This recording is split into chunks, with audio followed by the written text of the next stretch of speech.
Hey, hey, episode 8. Welcome, bowling fools. Hold on. 1 second here.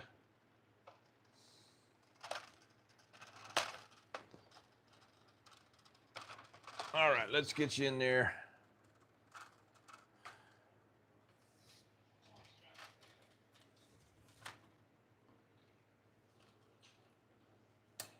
All right, locked in place.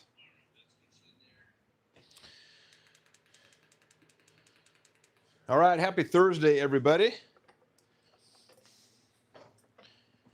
We're on live stream number 8, and I thought I'd do some more cutting down on plugs since my last one. The color didn't match so well.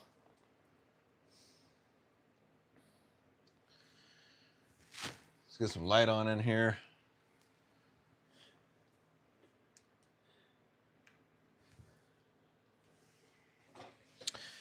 So what I've done is the wife is pretty much done bowling, unfortunately. So all the balls I bought her they're going to be plugged. I'm going to plug them up and then re-drill them. They're all 14 pounds. But every time she goes to bowl, unfortunately, she gets hurt somehow. She gets injured somehow. So she's pretty much come to the conclusion that bowling is maybe not for her. She's tried the two-handed approach. She does really well with the two-handed, but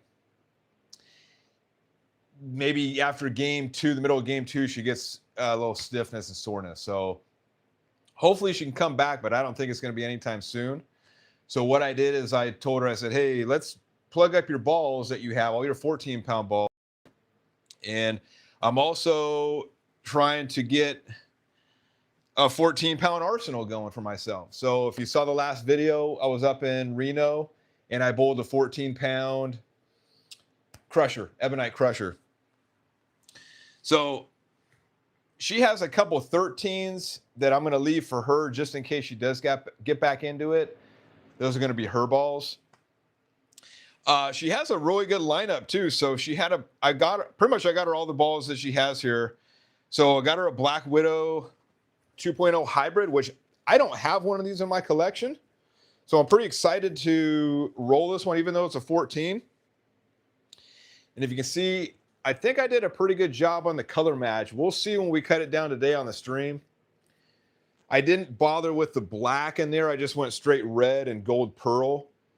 And so we'll see what this looks like once I cut it down. But yeah, excited to roll this one. My very first ball getting back into bowling was a Black Widow 3.0 hybrid. And Black Widow 3.0 solid, and it worked for me for like the first 20 games. I just had to keep touching the surface on it over and over and over again, and it just died. The ball just died. Like, it was just way too much maintenance. I got a really good score on it. I think I got like a 278 with it. It was a really high game, second highest game of mine. But something with I was like, I kind of turn off with the Black Widow. But I hear that this one, if anybody has this one, I hear this one's a really good one. They've been making this for a couple years now, and it's still a top seller. I see it at League all the time. And then she had a Motive Venom Shock, which she got this the same time I got my Motive Venom Shock. And you can tell the color. I don't think this color is going to come out perfect, but I got it kind of like a darker blue, so we'll see how this comes out. And I've got a 15-pound of this, so I'm kind of curious to see how a 14-pound will work. All right, Dumble Rog, what's up, boy? Welcome to the stream, my friend. I throw 14 pounds. Have you thrown Venom Shock at 14 pounds? I have not. This will be my first 14-pound Venom Shock.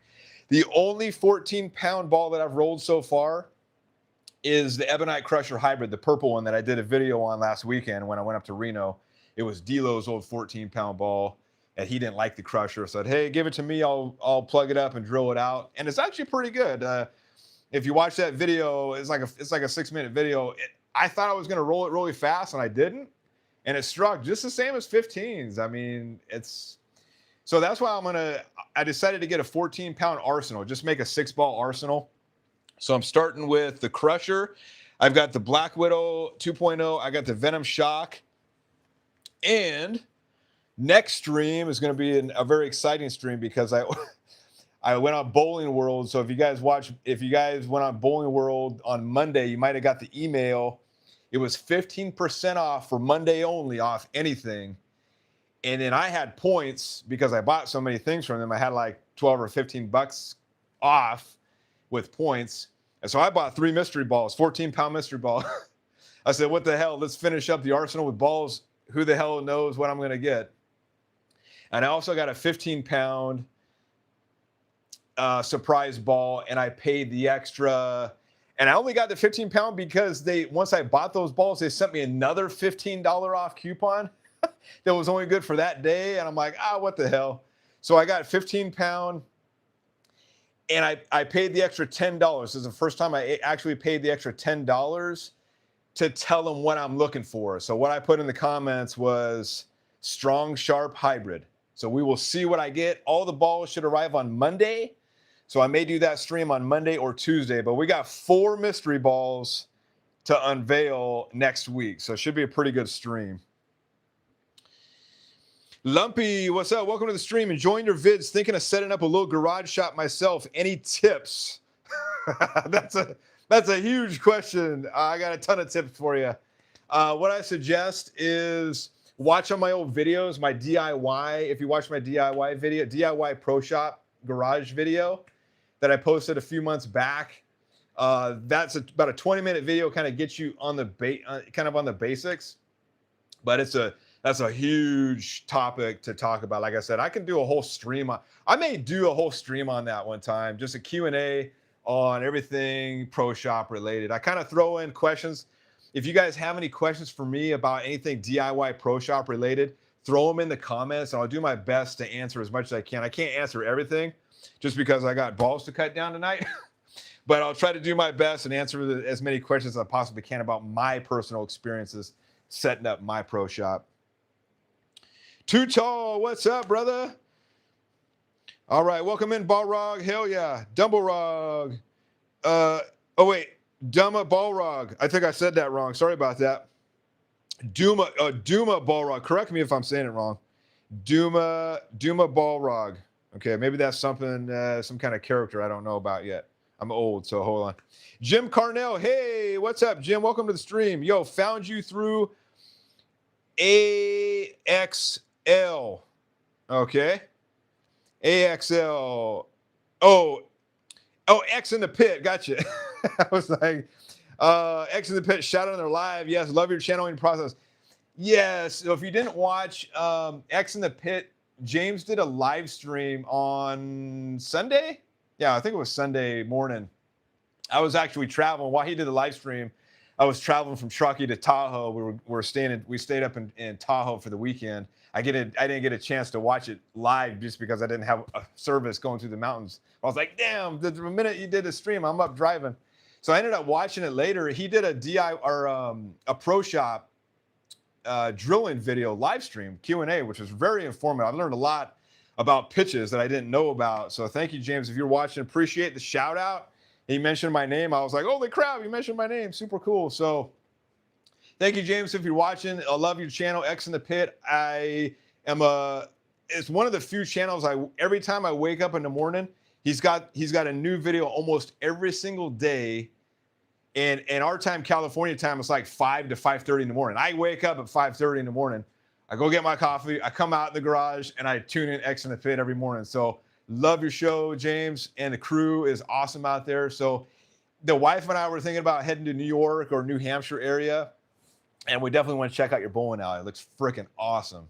Wood lanes, like I said, we don't have any wood lanes around this area, so I would love to check out your alley and meet your crew. So thanks again for the shout out. Appreciate that, brother. All right. Duma Balra, can't wait for the video. Then if you're making it, I want to try all the goat balls, but a 14-pound, the numbers are so different. Yeah, I need to make a sheet where it's 14-pound and the different RG and diff so I can kind of get a comparison because, like I said, I have 2 of these. I have 2 crushers. I actually have a 16-pound crusher and a 14-pound crusher. I'm thinking about getting a 15 just because they're on sale and just have the trifecta to see, maybe do a video on how each one compares. I've got slightly different layouts on both of those. but maybe do a comparison, see 14 through 16, which one works the best.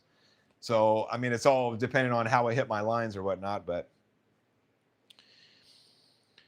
Jim, I'm definitely going to have to pick your brain as I'm also trying to get into drilling my own. For you, what requirements would I need to look in for a drill, for buying a drill for balls? So I talk about that, I think, on the last stream or the one before. I'll just kind of cover it in about a minute or two. So the question I would ask you is, are you buying brand new? Are you buying used, right? So those are the two things you need to know.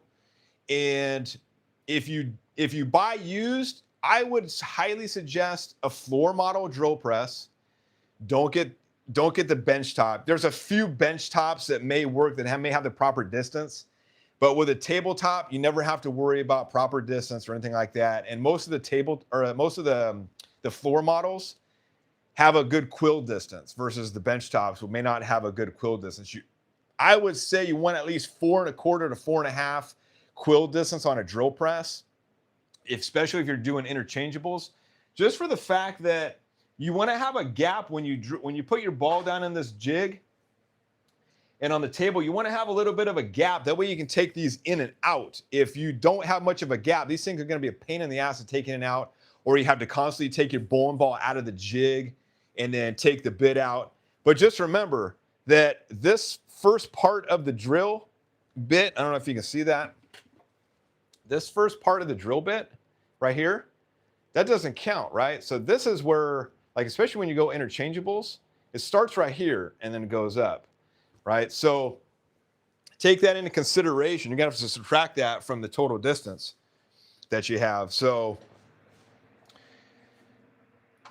if you do get used, like I said, I talked about this on a stream like a couple weeks ago. If you do get used, highly suggest going to buy a run out gauge.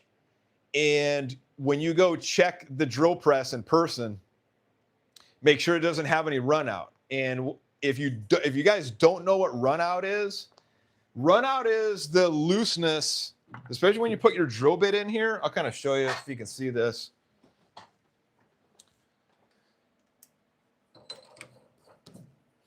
So when I bring this down, and my very first Delta drill press was damaged in shipping and I didn't know, and it had an insane amount of run out, which created a lot of vibration, right? So that's one thing. Run out equals vibration. Run out is no bueno, okay? So one thing you could do if you don't have a run out gauge with you is when you check out that drill press, grab it by the chuck and give it a shake, okay? Does it vibrate? Does it move left to right? You can even put a bit in there, shake it a little bit. Does it vibrate? No. Bring this quill down all the way. Does it vibrate when it's down at the bottom? Like, bring it up and down and just shake it. Okay. If you shake it right here, there may be nothing, but when you bring it down, you may have some vibration. And once you have vibration, that's not good, right? So you don't want that. Let's see. A run out gauge, like I said, I showed in the last video, there's a run out gauge. You can get them for like 35, 40 bucks on Amazon. And it's a magnet you stick here with a little meter, and you just pretty much turn this, right? Or you go up here and you turn it by the wheel, and it tells you how many, thousandths of an inch you have for run out, right? And this chuck is guaranteed to point 16/10,000ths of an inch, right? So 0.0016 is the guaranteed run out on these. These chucks, this is a Jacobs chuck, $350, right? And I would, like I said, you're gonna pay at least $200 for a decent chuck. Do not get a piece of crap chuck. Then most of those pieces of crap chucks will have a lot of vibration, a lot of run out, and that's a no-no. Like I said, we can get into a whole topic of that. But like I said, new or used, what are you getting? Get a floor model. If you want my personal opinion, don't mess with the bench tops. And yeah, let's see. Tuto, just got a 14-pound white dot spare ball to use while I'm dealing with a wrist issue. Right on. I'd be drilling it right now, but the Niners are playing. Oh, shoot. Oh, man, I picked the wrong time to do a stream. Shoot. I was busy all week, and I was like, I'll do it on Thursday. I didn't even know there was a damn football game tonight. Yeah, okay. So, yeah, 14-pound white dot. Cool. Did you, and let's see. Duma Balrog, you good, brother. Balrog is the boxer from Street Fighter. That's what I thought. I was like, I know that sounds familiar. Balrog. Yeah, shoot. Jim, all my men's 16 balls are so weak in comparison to the 15s. Yeah, I went bowling today at Paddock, and I brought my 16-pound, what was it, Wicked Collision? Yeah, Wicked Collision that I just drilled up a couple weeks ago. And it was almost too damn strong. I'm like, holy crap. So it wasn't fresh oil, but adds about medium oil out there. But yeah, the 16-pound was pretty strong for me. I had to tone it down. I had to bust out the Guru. And the Guru was freaking money. The Guru was fire tonight. And I think it wasn't really working too good for me. Went out of box in Napa.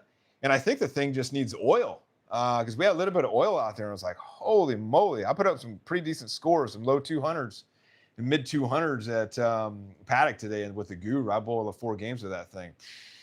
You don't have the Guru, guys. Holy moly. That's a damn good ball. Yeah, Jim, diffs and yeah, diffs. We got you. Jim, I have like 20 balls undrilled. 20 balls undrilled? Holy crap. You get them drilled, man. You got to get your own stuff. Shoot. I'll tell you what, when you get your own stuff, I guarantee you're going to have you're going to have 40 balls in a matter of a month or so, because you're going to have this drill press and you're going to look at it and go, I'm all done drilling balls. I need another ball to drill. If you don't have any balls to drill, you will find a way to get a ball and drill it on there. Trust me. I think I'm going over 40 balls now. I haven't even counted lately, but including the 14s that I just got, definitely over 40 balls. And I'm also trying to eliminate some balls. So I went through my collection and got rid of some balls. I'm getting rid of the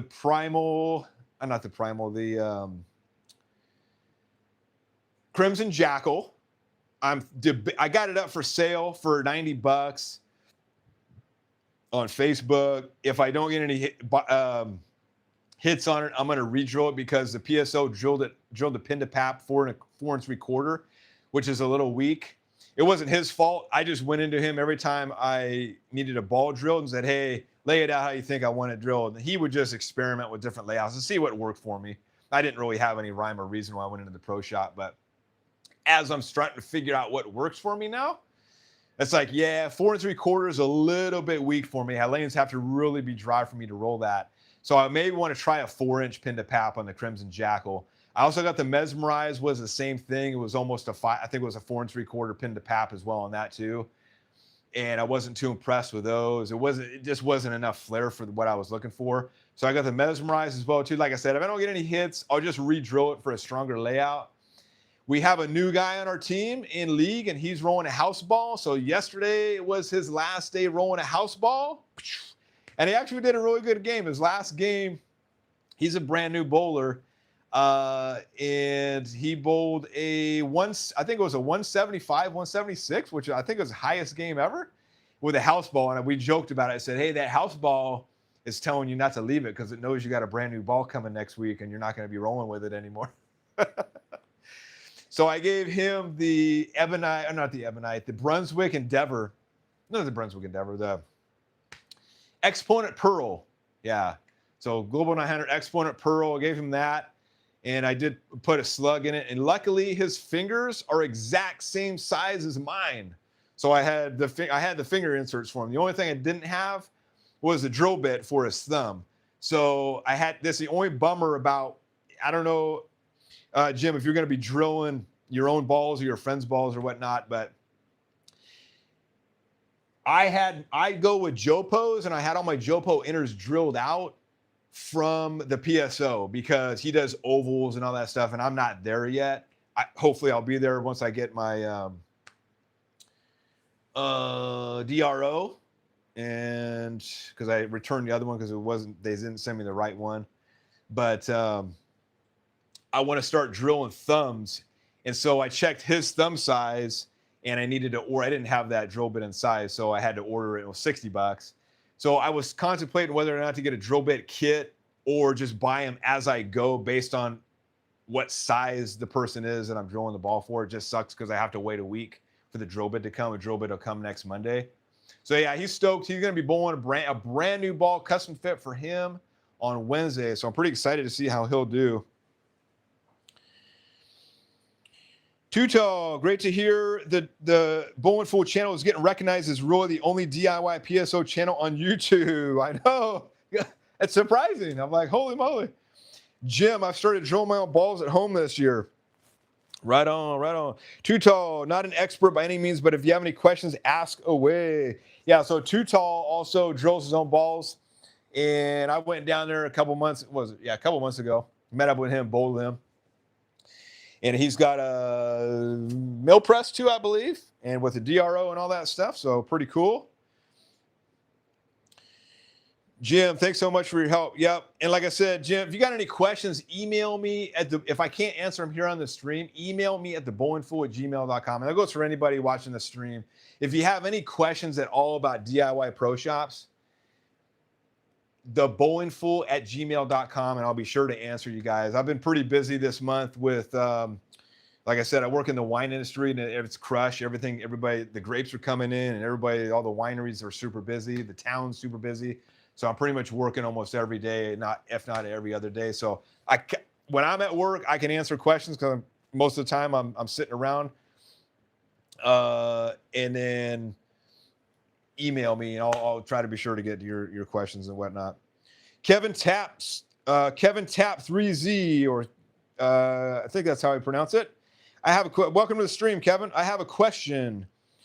Can I have VIP in Forsaken? I don't know what that means. Yeah, you gotta fill me in on that. I don't know what that means. Revs on the left. What's up, brother? Welcome to the stream, man. Can I have the Black Widow? This is mine. This is mine. Yeah. This is a 14-pound. Like I said, this was the wife's. I'm gonna drill it up, and I'm excited to roll this one because this is a ball that I've always wanted. I just never bought it just because I was a little worried about the 3.0 being a crap ball for me. And I'm like, maybe I don't roll good with the gas mask core. Some people don't do good with the gas mask core, but I'm going to try this out.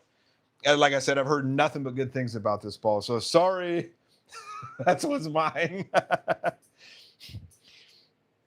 Too Tall, what's good, Revs? Welcome in. Right on. Steve Suter, what's up, brother?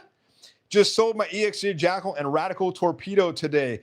Which Radical Torpedo? The Torpedo Direct Hit or the regular torpedo? I can't remember which one you had. Drilled the RST Hyperdrive Pearl, and all I can say is, wow. Yeah, that's a great ball. I don't know if you heard me about 10 minutes ago, Steve. I rolled the Guru today, and I gave it another chance at Paddock, which is free fall pins, and that ball is freaking money. Really good. Like I said, when I first rolled out of box, it just was not working for me. I think the lane conditions were wonky for it, but today, I'm a believer, man. So the Guru, damn good ball. I did 7 games today. So I did 4, 5, 6, 7. I had 4 games with the ball. All the games were 210 and up. I think my highest game was like a 235 with it. And I think one of them was like, I got a split or something like that. But most of them pretty damn good. It's a strike machine. That's a real good ball. Too Tall, don't forget to like the live stream. Yes, thank you. If you do like watching what I do and the DIY stuff, hit the like button. I appreciate it. So I had a video that I posted, was it Friday or Saturday? It was a short. And it was me plugging up the Crimson Jackal. And I did a horrible plug job. Like the color match was just horrible. It looked like it was going to match. And then I cut it down and it looked like it was just black. I'm like, what the hell happened here? So like I said, I'm still learning, everybody. I'm not a pro at this stuff, but hopefully these ones will come out a little bit better. So I have no idea what the hell happened. I think I needed a little bit more white in that. But somehow that YouTube short went viral, and I've got like close to almost 17,000 views on that since it was either Friday or Saturday when I posted. Yeah, it was actually, I think it was Friday or Saturday when I posted, or Saturday morning. And it just took off. I was like, holy crap. I've got like 45 to 50 subscribers from that video alone. So if you guys subscribe from that video, thank you very much. I truly appreciate it. We're down to 140 more subscribers until we get to the magical 1,000. And like I said, once I get to the 1,000, I'm giving balls away to two lucky viewers.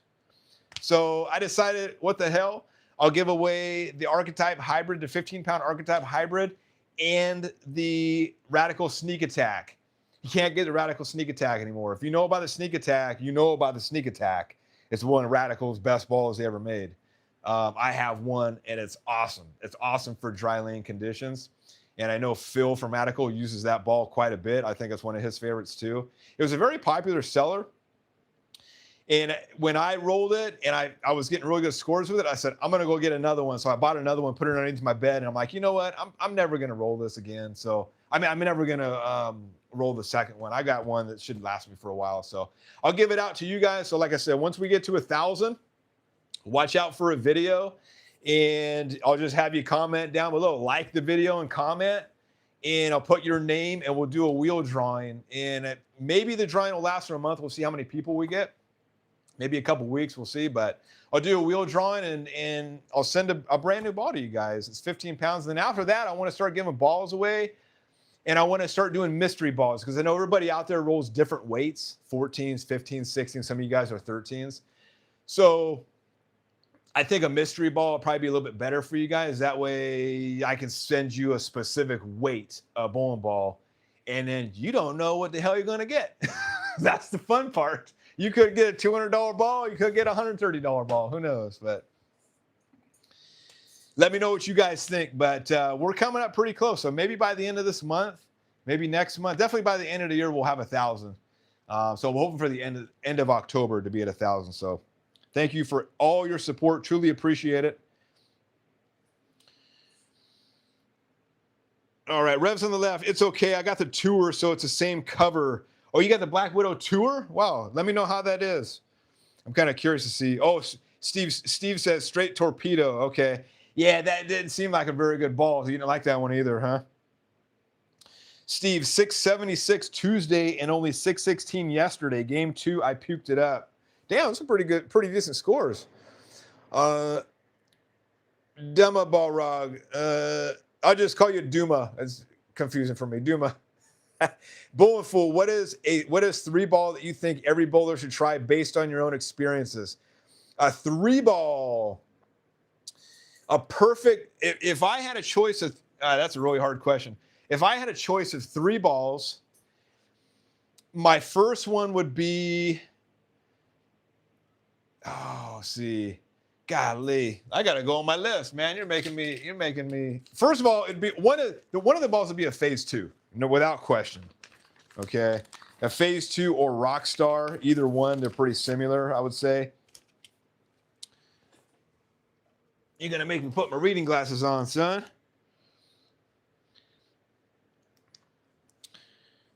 All right. Ooh. Another one that I really like too is the Track Theorem Hybrid. Okay. That one is a definite must buy. If you don't have it, Track Theorem Hybrid. I don't have the solid, I just have the Theorem Hybrid, and that ball is money. Ooh, and the Stealth. The Stealth cells are easy. So the Stealth Solid, which you can't get anymore. The Phase 2 and the Track Theorem Hybrid. I know that's not strong to weak, but well, actually, the Stealth is pretty strong. Phase 2 would be a middle, and the Hybrid would kind of fall in the same range as the Phase 2. I guess if you want a weak ball, how about the the Sneak Attack? Sneak Attack for a weak ball. So, and I know those aren't probably not the answers you're looking for because a couple of those balls you cannot get anymore.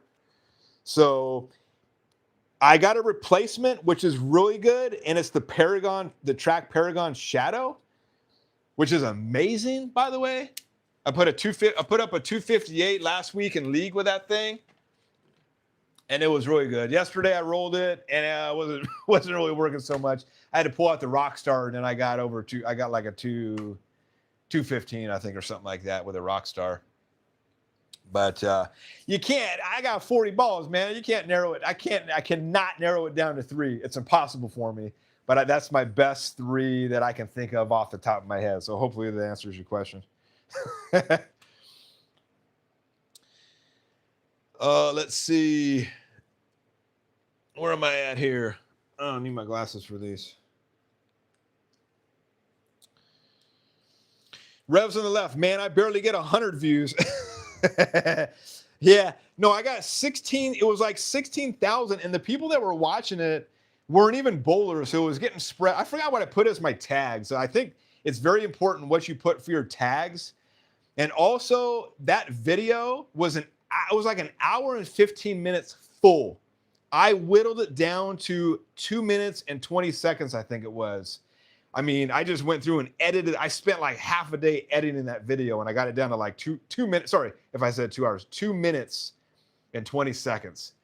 And it just took off. And the thing that gets people to watch more of your videos is when they watch pretty much the whole thing. And I think it was like 85% of the viewers watched until the end. And that's what keeps it going. When people are just watching like the first 5 or 10 seconds and clicking off, it doesn't exponentially go up and spread out. It just it dies off.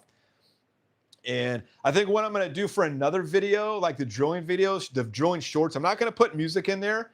I'm going to just be like, boom, make it a quick 1 minute and go layout, boom, this is my layout, drill, boom, and the pitches, boom, and just cut, and make it like a minute and see what that does. Because people seem to gravitate more towards, from what I found out, shorts without music. I mean, I love the music. It's just a fun way to me express myself.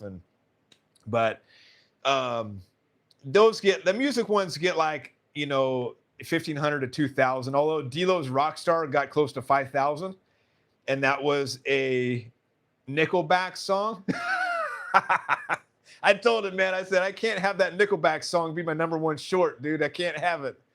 So I trumped him with my Crimson Jackal plug video, which was pretty funny. Steve, the Guru Oracle is a freaking beast on oil. Yeah, that's what I told the broski today. I'm like, on oil, that thing is a beast. And I think I just needed oil for that ball. But man, that ball came alive today. It was like, okay, I see what this ball is all about. I gave it a chance, and I didn't sand it. I just rolled it. And I'm like, damn. So even another guy in our league was bowling with me today, and he was like, damn, dude, that ball is working for you. So I think I'm going to bring that next week on to league and see what we can do. The only bummer about Napa is they don't put a lot of oil out there, so we'll see how it works out. Revs on the left, win the next rematch with Too Tall. Maybe we can make it a 3-way. Yeah, let's do that, man. Are you down there in SoCal too, Revs on the left? Steve, Ryan, those slow motion videos really show my release. I tweaked my hand position a tiny bit this week. Nice. Yeah, did you send me any more? I watched the ones you sent me. I don't know if you sent me any more. Well, I'm trying. I don't know if you noticed in some of my videos too. I'm trying to do my best to slow it down. I'm going like 14 miles an hour. 13, 14 is what the gauge says up there. The speedometer says, and some of those are wrong. But I'm just trying to let the ball come off my hand and do a nice steady release. And it seems to be working a hell of a lot better for me. I'm much more consistent, and a lot of the times I'm losing my balance and falling off to the right. And the wife's back there. She's my coach. Like, she jokes around and says, those that can't do, coach. And so I'm like, give me a coach. Tell me what I'm doing wrong. And she's like, you're falling over. You're doing this. And when you do these weird things, it ends up being inconsistent. And so I just did a nice smooth release, follow through, and then get my arm out for balance and stay there. Whenever I kick my right leg out and hold it there, it seems to work pretty good. So we're getting there slowly but surely. And like I said, I want to see, I may go down to SoCal the end of this year, maybe next month or so. And I want to hit Mark Baker and maybe do some coaching with him. And if I do get coaching with him, I'm going to make a video for sure about that. And see what he says. Hopefully I can improve my game a little bit more. We'll see. Revs on the left, my Black Widow tour was a mystery ball. Holy crap. Is that from Bowling World? Did you get a Bowling World Black Widow tour? Because I'm kind of curious of what I'm going to get. They already have the balls sent. They sent them out the other day. So like I said, I got 3 14-pound mystery balls coming on Monday. And then the 15-pound mystery ball was, I paid the extra $10. Well, I saved like $12 with a coupon they gave me. So it came out to like $98 with me telling them what I was specifically looking for. This would be a test because I've never done that with any mystery ball before. I've never told them what I'm looking for. And when I say strong, sharp hybrid, I'm really hoping for a Deviate severe collision. I'm really hoping for that. I only know of a couple other strong, sharp hybrids that are out right now. I think the effect, the ultimate effect, I think it's the ultimate effect, is I believe a hybrid. They could send that one because that's already released. Name some other ones. I'm trying to think. There was another one. I think the Mantra. I think the Mantra is a strong, sharp hybrid, and I hope they don't give me the Mantra because I can get that for $100. I get that for $100 at Buddy's. But I only think there's maybe like, and then the Black Widow hybrid. So I may get a 15-pound Black Widow hybrid. So I believe there's maybe 5 or less strong, sharp hybrids that are out on a current release right now. Correct me if I'm wrong, but my odds are pretty good of getting a severe collision. I love the collision line, and I've been seeing a lot of people get the severe collision with Bowling World surprise balls. So we'll see. Fingers crossed. We'll find out next week when I open them up on the live stream.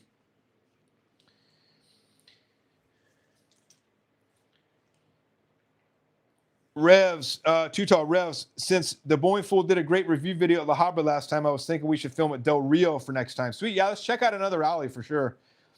There's a whole bunch of cool ones down there I'd love to check out. Steve, no, I love the Torpedo, but with having the RST Hyperdrive and Gremlin, where does it fit? Got a great offer on both of them and sold them. Okay, cool.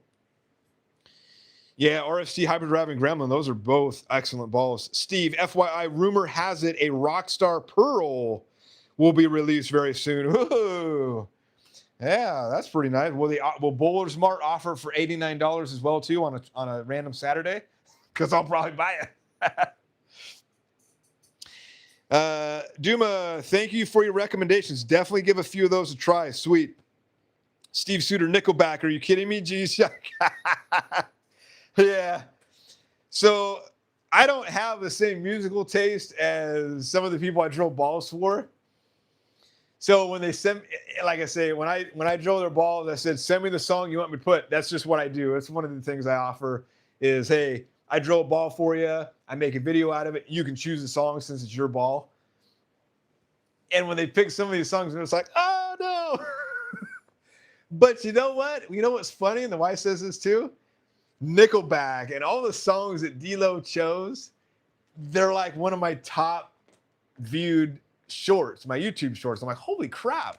So, and I kind of see the age range. They're like the people in their 20s, right? So people in their 20s and 30s are listening to that style of music. I'm older, so that music was kind of like, I never really listened to that music. I'm more of like classic rock. I like classic rock, 80s, 90s, and some music from the 2000s era, but it's mainly a little bit older music. But music that I grew up with in high school and stuff is usually what I'm picking.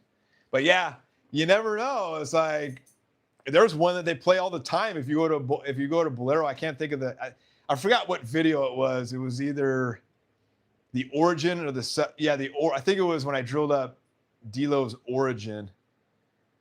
It was a popular song that they played in Boleros like all the time. It's like when you go to the gym and they play the same song over and over again. It was like, oh God. So it was one of those. And sure as shit, man, that video got like crazy amount of views. So who knows? I don't have the answer. Steve, severe collision, I would say do not get a layout that is long and smooth. It takes a while for that core to get going. I would go mid-lane hook layout. Yeah, I'm probably going to do like a 45 by 4 by 40 maybe. Just something that's kind of middle ground. I'm not going to go a 60 to 70. On all my collisions, I pretty much have my first number is a 50. My last number is like a 25 to 30, I think, on the last ones that I drilled. So I may go a little bit shorter on those. I'm definitely not going to go long. I'm definitely going 4-inch pin. I'm really not going to go more than 4-inch pins from pin to pat from here on out. I kind of learned my lesson with the balls that I have. And after rolling them a second time, I'm like, yeah, it only really works on super dry oil. Too tall. I think you need a policy change. Ball driller picks the song. Yeah. Yeah. I think I'm going to do that now.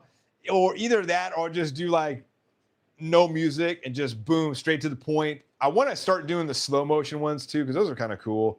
I know the Hype, they do some really cool slow motion videos, but they have like the perfect light and they have professional cameras. I just have my cell phone. I can only do so much with my cell phone, but it's pretty cool to see the slow motion. All the bowling ball pieces get sucked out of the ball when you're drilling it.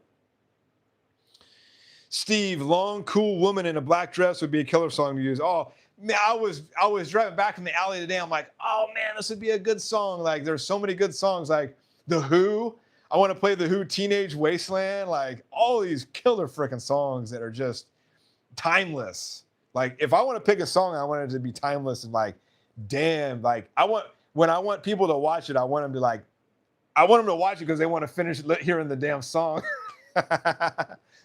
And when I watch shorts, I'm like, oh, this song's cool. I just sit here and listen to it forever. Keep it going on a repeat. All right, so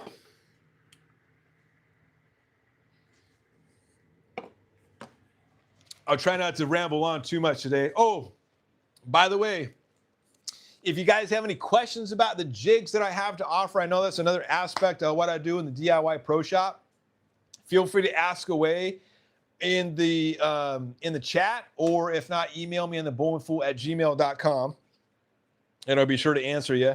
I sold 2 jigs today, so thank you to those 2 people that I sold them to. Much appreciated. And you'll be getting those next week. If you guys are watching, you'll get those next week.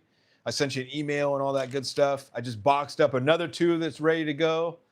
And I've got 16, 16 jigs left. So if anybody wants a jig, hit me up. I ship it out to you via UPS.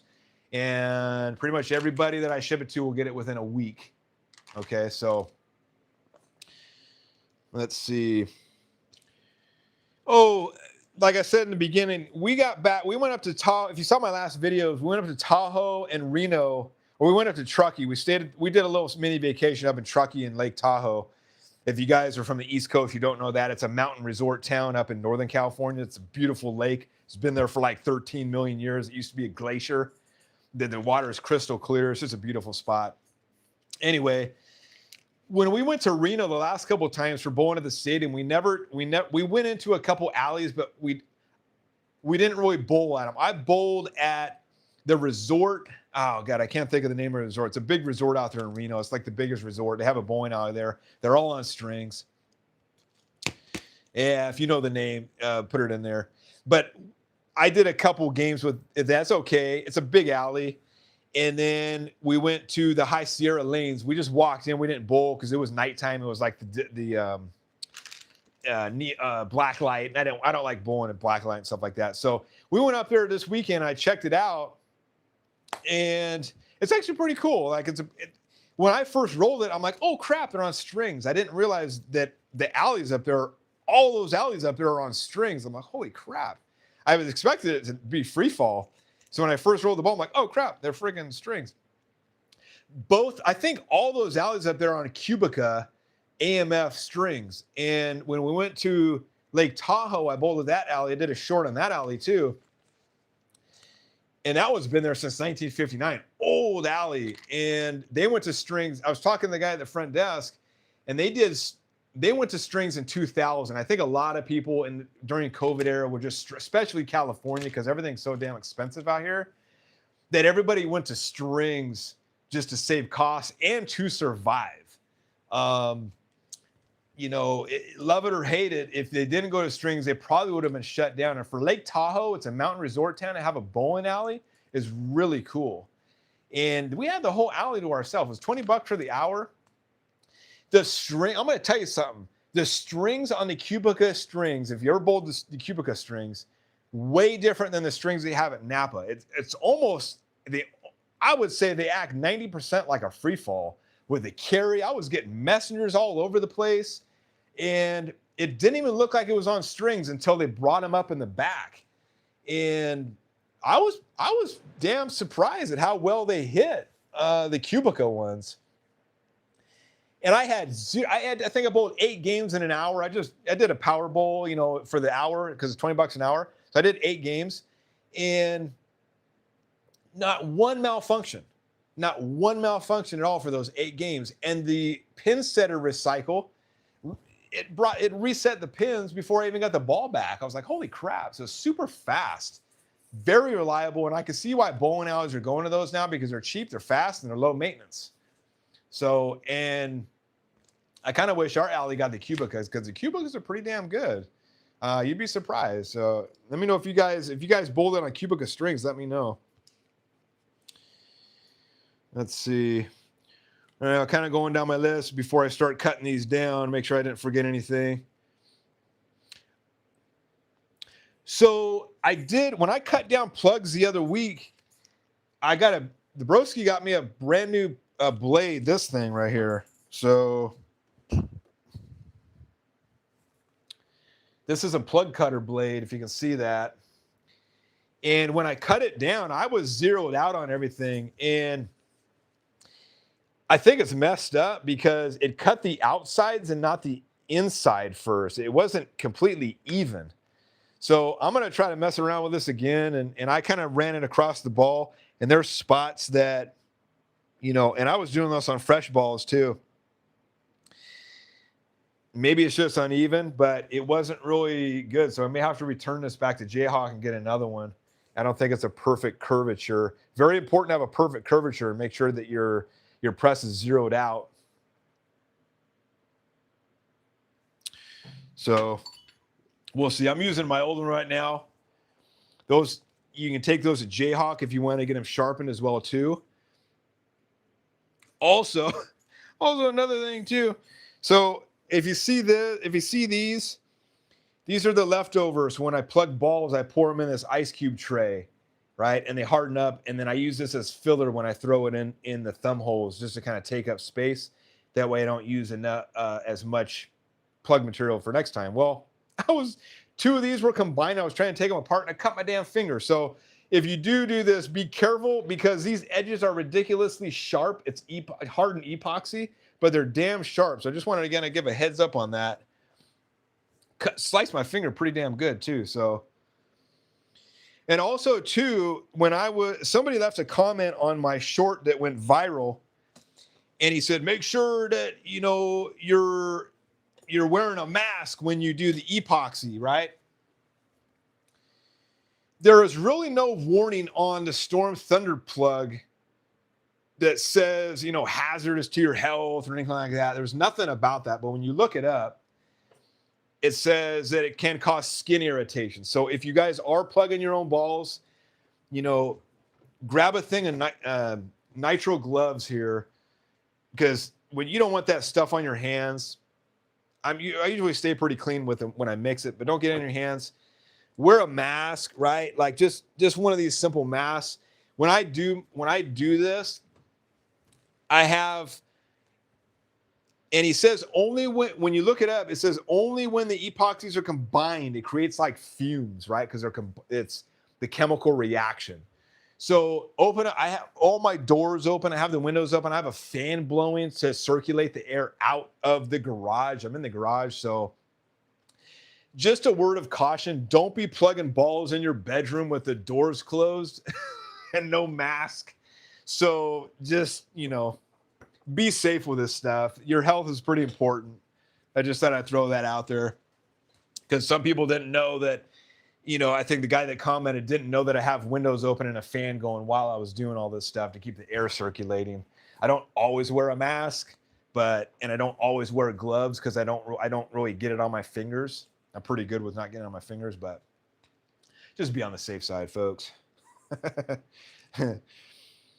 Also, too, when I get rid of this Thunder plug, if you guys have any recommendations, I'm not gonna get the Thunder Plug again, just because it seems to always create micro bubbles, and the micro bubbles are bugging the hell out of me.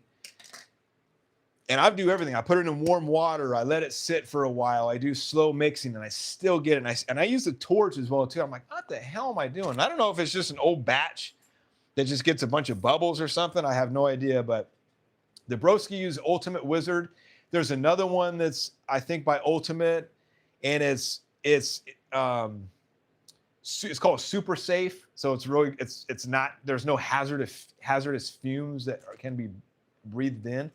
And I'm thinking about trying that. So if you guys have any recommendations for a different ball plug material, feel free to put it in your comments. Put it in the comments and let me know what you guys are using. I'm looking for something that doesn't leave any damn bubbles and it's easy to use. I don't care about the drying time. This stuff takes 7 hours to dry. It's been really humid and rainy out lately, so it's been taking all day. I wanted to do the stream Tuesday. This stuff didn't dry in time. It took all day, and I was not ready to cut just because it was raining out. So that's why I didn't do the stream on Tuesday. So sorry, guys. Also, how many of you guys are doing nationals? I want to know, as we're going to be heading up to nationals, we'll probably just do the singles. I don't know if we're going to be doing the team events. I don't think we're good enough as a team to even compete with that. So I definitely want to go up there for the singles. So if you guys are going up there, let me know, and I'll be there for sure. And we'd love to see you guys up in Reno. I think we're gonna just drive up there. It's a great thing about being local to Reno or for the nationals is it's a 3-hour drive for me, so I could bring as many balls as I want. All right, I think we about covered. Let me get back to comments. Okay. Jim just jumped on, but thanks. Hey, what's up, Jim? Hey, good to see you, brother. Sorry, I was yapping away. I shipped your jig out today. Hope you get it. You're going to get it next week. I think Thursday is what they said. Just jumped on, but thanks a million for getting info and jig out to me today. I need a banner. Yeah, so Jim was one of the ones that bought my jig today. Appreciate it, Jim. And he wanted a banner to support the Wonderful channel, so I appreciate it. I'll see if I can get another one shipped out to you. I may make another one.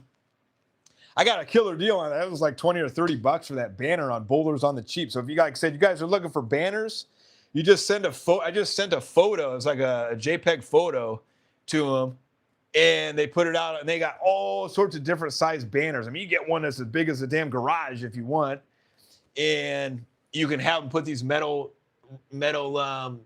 holes in here to kind of hook it, make it a little bit better. Those are all extra add-ons. But yeah, it came out pretty good. I was pretty impressed. I think this was a 3x2 foot, I believe, something like that. But yeah, it came out pretty good. So I'll have to get back to you on that, Jim. I'll make another. I truly appreciate the support, brother. That means a lot to me, dude. Steve, you need to come to the Cleveland area. No string alleys, and I have houses everywhere within 40 miles of me. Definitely want to go to Cleveland.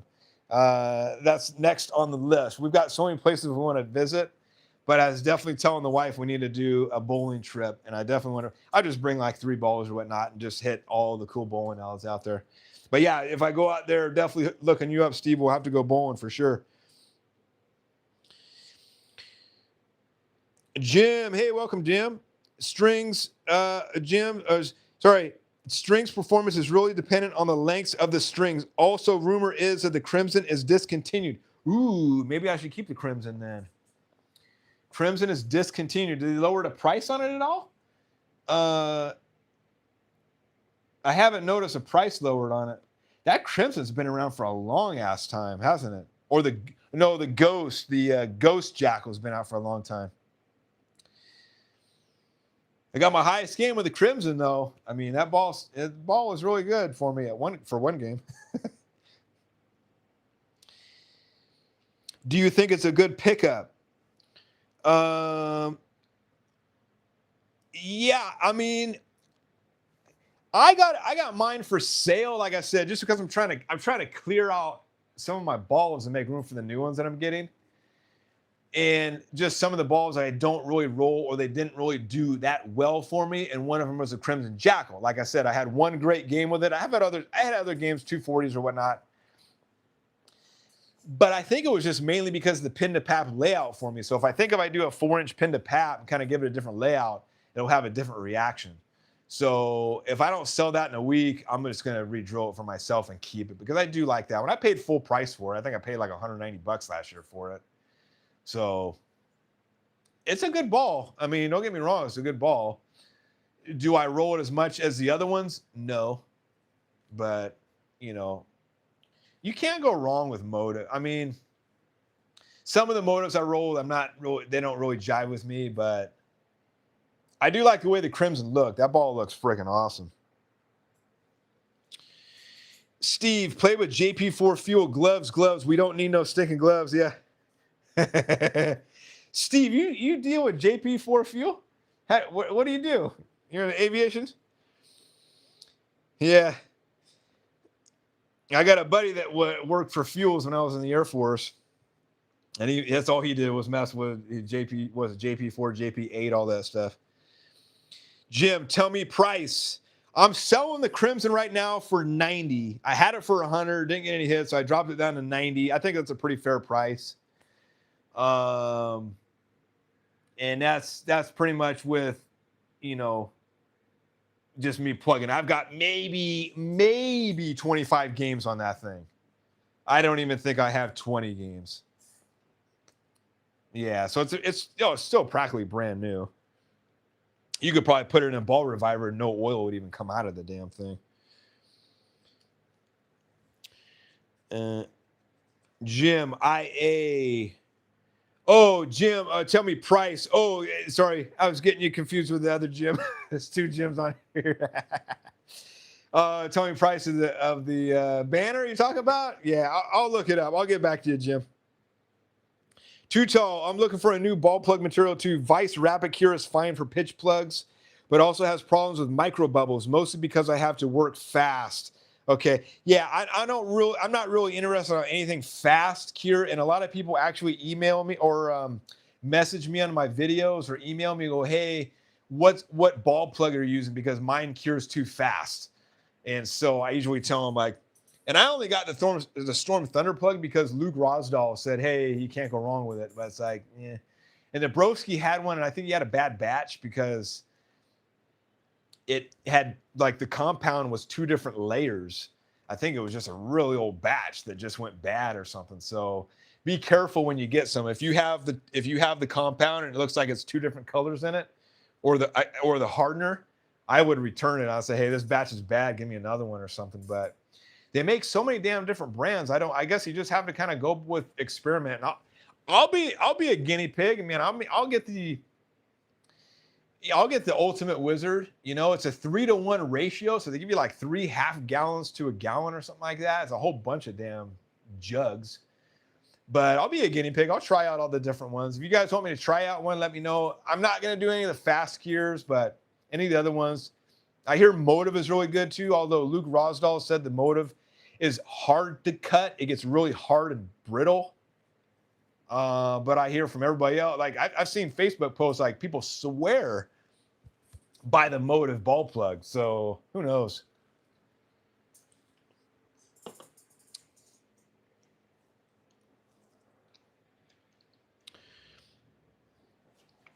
Jim, I will send money when you give me a price. Yeah, don't worry about it, brother. I'll get you. Too Tall. I'm going to be bowling nationals in mid-May with Coach C and the Bad Bowling 101 crew. Excited for it. Going to be my first nationals. Awesome. I'll see you there, Too. I'll see you before then, but yeah, I'll definitely be up there for sure. Jim, best ASIM Pearl ever. Pride Empire. I don't have that one. I don't think I bowl with them. Yeah, Jim says I meant banner price. What do you guys think of this new Motive Raptor Rain? Like, holy crap. Just when I thought I was done with Motives, I've been watching all these damn reviews on this Motive Rain. I'm like, damn, everybody's making that ball look good. And I don't know how bad those videos are edited to make it look good, but Luke Rosdahl's Angel bowled with it, made it look good. The Hype roll looked good, and a couple other people that rolled it made it look good. I'm really curious to see who X in the Pit gives theirs to on their team, and I'm really kind of Curious to see what they think of it. I know they love Motive out there. I know James loves Motive.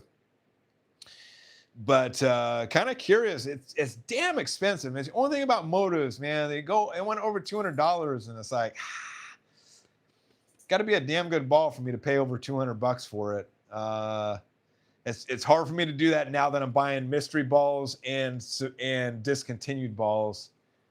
But my last expensive one was the EXJ Jackal, and then the Evoke Hysteria. Those are my last two real expensive ones, and I wasn't a big fan of those. So you got to really sell me. I mean, they're looking good, but $200? Yeah, I don't know.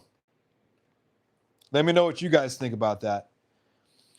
Bolin A2 Mechanic, what's up, brother? Welcome to the stream. Howdy. How is everyone? We're doing good, brother. Thanks for coming and joining the stream.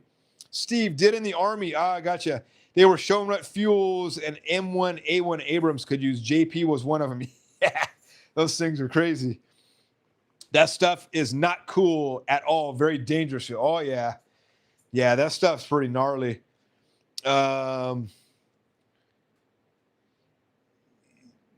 Short 30-second story. When I used to work at a kind of aviation related. I used to work at a FBO down in Southern California, and these guys, there was a Jetstar. If you know what a Lockheed Jetstar is, look. If you don't know what it is, look it up. If you ever watched, oh God, what is that movie? John Travolta and Nick Cage, they both swap. They were on a Jetstar when there was a fight scene in a Jetstar. It's a very rare airplane. Anyway, they needed this thing moved. They got the mechanics in the airplane to taxi it. They taxied it, and they had no brakes. So they went right into the parking lot, went through a chain link fence. I'm sitting there watching the wing going, holy crap. It went right through the wing, hit a light pole, and just gashed the whole wing. They shut the engines down, and just I think it was JP8. JP8 is what they flew it up with. Oh no, Jet A is what it was. Civilian version is Jet A. It pretty much almost the same stuff. Spilled out all over the place, and there was a fire, right? There was a fire that started, and it started going up towards the airplane, but I was like, damn, it's going really slow. Like, that fire is not super volatile. I think it's only the vapors that are volatile, right? Kind of like gasoline. You throw gasoline, that thing's going to explode. With jet fuel, it was like watching a flame in slow motion. It's like, okay.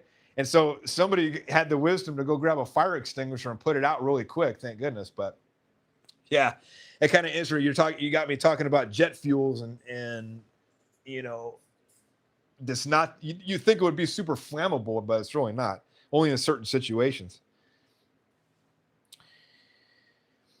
Too Tall also liking that Bob Smith Industries California for gluing, CA for gluing thumb slugs. Yes, and another thing, thanks for bringing that up, Too Tall.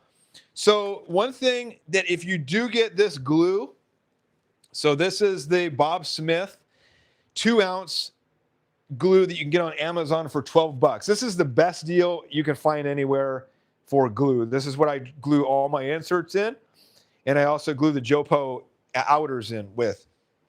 The one thing that's bad about this is when you get to about right here, the whole top of the cap breaks off, right? Because it's just you keep putting this on and it breaks. I'm like, godly. And so you have this really wide tip where you have to keep poking a hole down in the bottom. Well, I went on Amazon. I'm like, what can I do to fix that so I don't have that anymore? And lo and behold, Bob Smith sells these on Amazon, extra CA tops. There are, how many are in here? 2, 4, 6, 8, 10, 12. There's 12 of them in here, and I think they're $8. I think this was $8. So definitely a worthwhile investment if you're going to buy that big bottle. That way, when your glue cap starts breaking, you can just get a replacement on there. And they also sell the caps too separately.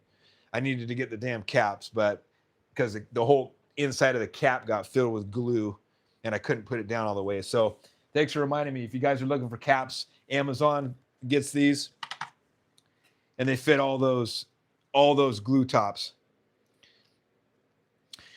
Tuto, let's see. Maybe there's multiple types, but the wizard I was looking at seems to set fast. The Wizard is a slow cure. I think it's almost like a 10 to 12 hour cure from what I read. It's longer than the Storm Thunder plug. The Wizard, I think it is. Yeah. So the Broski uses. Jim, I have 3 Raptors and used to IGHG. If that's an acronym I'm not familiar with. Sorry, my friend. I have 3 Raptors and used to. Yeah, help me out with that one. I almost got the gold Raptor. What was the name of that Raptor when it was? I think Buddies had it for like $150, which very surprising because that ball was only out for like 5 or 6 months, and then they just put it out, discontinued it. Probably just one of those balls nobody was buying. So yeah, the gold Raptor, the Raptor Rush, that's the one I was talking about. I don't know if you can still get that. I mean, Buddies may still have a few left. Yeah, I'm not really interested in that one. I don't have a Raptor in my collection. Maybe I need a Raptor. I have the Sub-Zero. I got pretty much every other line of Motive. I don't have the Raptors yet. Jim, the line is strong. Steve, Motive just made everyone forget the Storm Equinox solid on day 1. Yeah. Yeah, that ball looks good. I tell you, man. Like, holy man. Are you going to get that one, Steve? I got a feeling you're going to get that Motive Rain. Bull and HE Mechanic, I'm not a Motive ball fan. Yeah, I'm mixed on it myself. Some of them work good, some of them not so much. Some of them I got rid of right away. But yeah, they're hit or miss for me, really. I mean, it's just kind of like I'm still trying to find that perfect one. I think my favorite Motive ball that I have right now is probably the Sub-Zero. That one's been pretty consistent, and it looks freaking awesome going down lane. So yeah, I think if I had to pick a Motive, it'd be my Sub-Zero. I'm trying to think of the other ones I have. Yeah, that's it. Broken Arrow. No, it wasn't Broken Arrow. It was where they switched. It was John Travolta and Nicolas Cage where they swap reigns. They swap they're acting like each other. Face Off. That's what it was. Face Off. Was it? Oh no. Maybe it wasn't Face Off. Maybe it wasn't Broken Arrow that they were in a Jetstar. Maybe you're right. I was thinking it was Face Off for some weird reason. Was it Face Off? One of those. Anyway. Slapstick, what's up? Hey, welcome to the page, or welcome to my stream. You mentioned other drill presses. What would work with your fixture? Which ones would you get? So, my jigs will work with pretty much any table on a mill press except the Grizzly. So, like if you have the Grizzly mill press, there's some weird distance. It's like a 1/8 inch off, and it won't fit. So I'll bring the camera in so you can kind of see this. Actually, I'm all plugged in. I can't move the phone, but I've got the bottom plate of the jig set up to fit mill presses. So your wrong foo, right? Two wrong foo, Julie Newmar. Your Jet, which are pretty much these just rebranded. Your Innovative, which are just these rebranded. Your Jayhawks, right? Just this rebranded essentially.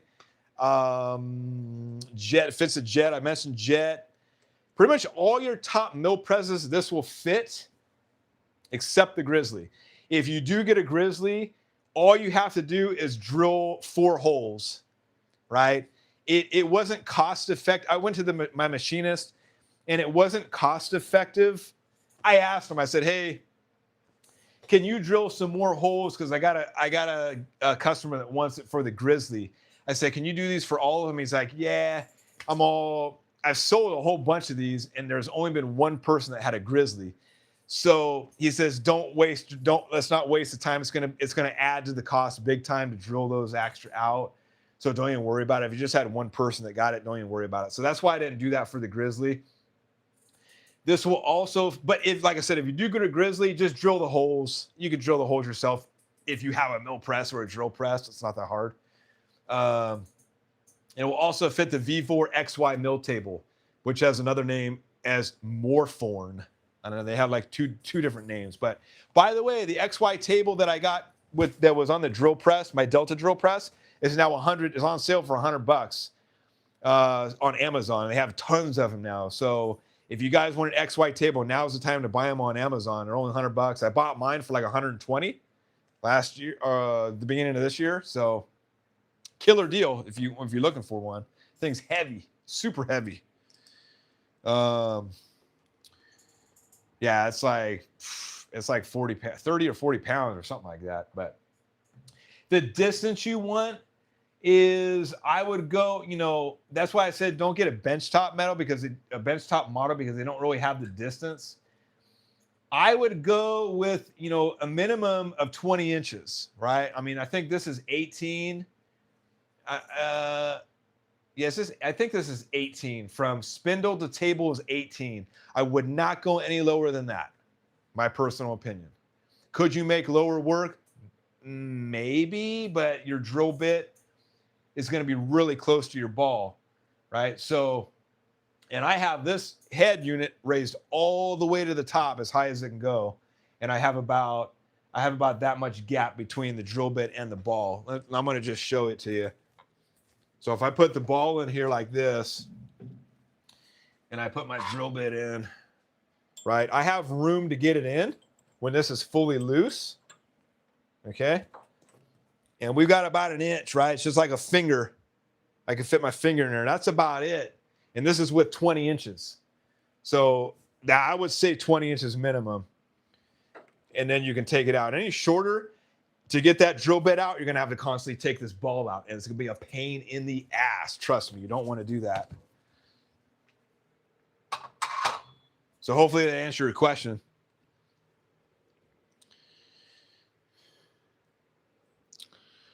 Okay.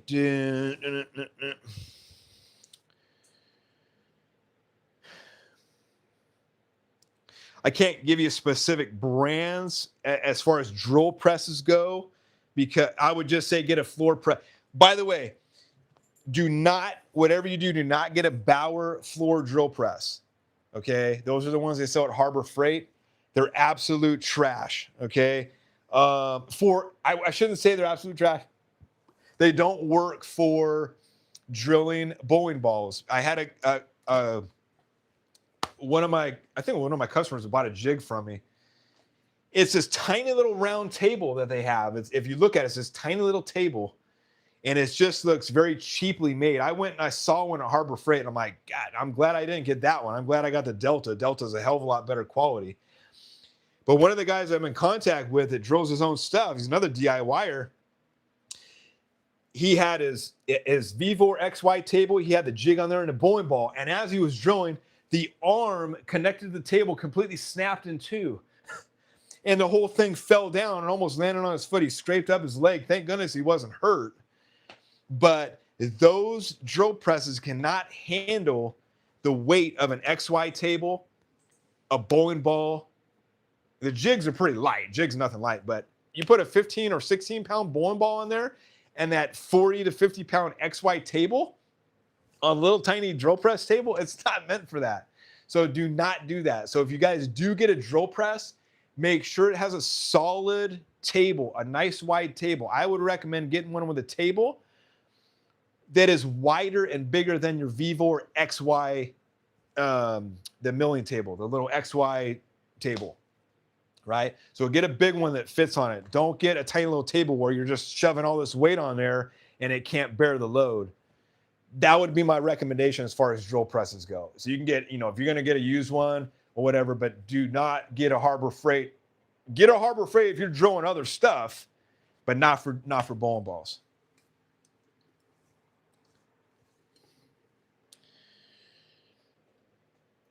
Jim Pennington tonight. The line is strong tonight. Okay, cool. Bowling A2 mechanic. I just put paper clip in my glue. That's a good idea. I didn't even think about that. Thanks for the tip. Jim, Rush. What are you talking about, Jim? Hey, these one words, you got me guessing, my friend. Too tall. Laugh out loud. Bob's business model is sell the glue cheap, then make the money so it tips and gas. Yeah, that's true. Yeah, sell it cheap. Oh, yeah, I'm sure there's ways to prevent the cap from plugging up and keep it clean. I'm too lazy to do that. But yeah, you do have a point. Slapstick, face off. That's what it was. Face off. Max La Sigma, welcome to the stream, Max. What's your most recommended Brunswick bowling ball? My most recommended Brunswick bowling ball I have a lot of Brunswick. Are we talking Brunswick or are we talking B7? Are we talking all the 7 brands or are we talking Brunswick? If we're talking Brunswick, the Crown Victory is very good. Just came out a few months ago. That one is very good. Good price point. And yeah, what other Brunswicks do I have? I don't have too many Brunswicks. I plugged up the Mesmerize, the Hypnotize. Well, Hypnotize works okay for me.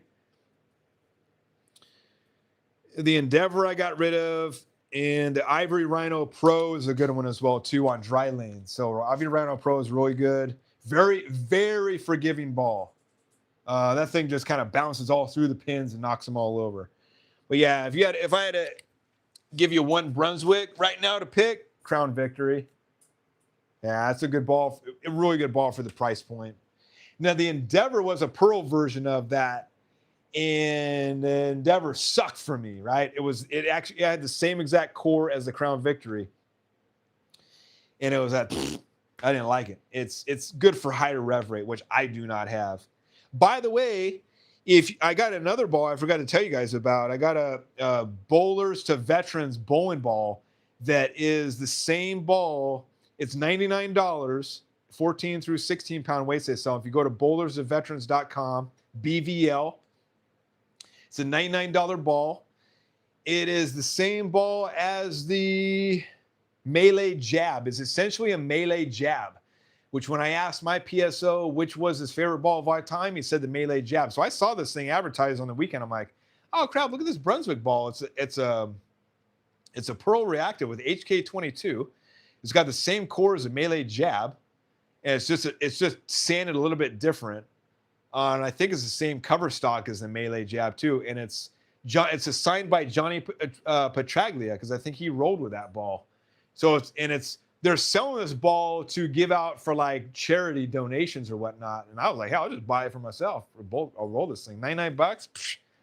So I should have get that this week and maybe next week. I didn't get any shipping notifications, so. Hopefully it gets here this week or next week. Might just be a surprise on my door. So if you guys are looking for a $99 ball, that's hopefully not too bad. It says very similar. It said if you like the Melee Jab, you'll love this. So I looked at the Melee Jab is essentially the same. Let me know if you guys ever rolled the Melee Jab. Melee Jab is before my time, and I heard that was a really great ball. Steve, no, really, ZVL made a great point. A super strong solid makes no sense when, according to Emotive Ball Guide, it is right next to Jackal Onyx and Jackal Ghost. I have the Radical Outer Limits that is money. I didn't see ZVL's thing. Was he talking about? I didn't catch the video that he did. He did a video on the Rain. Was he talking about the Raptor Rain, where they're all kind of similar?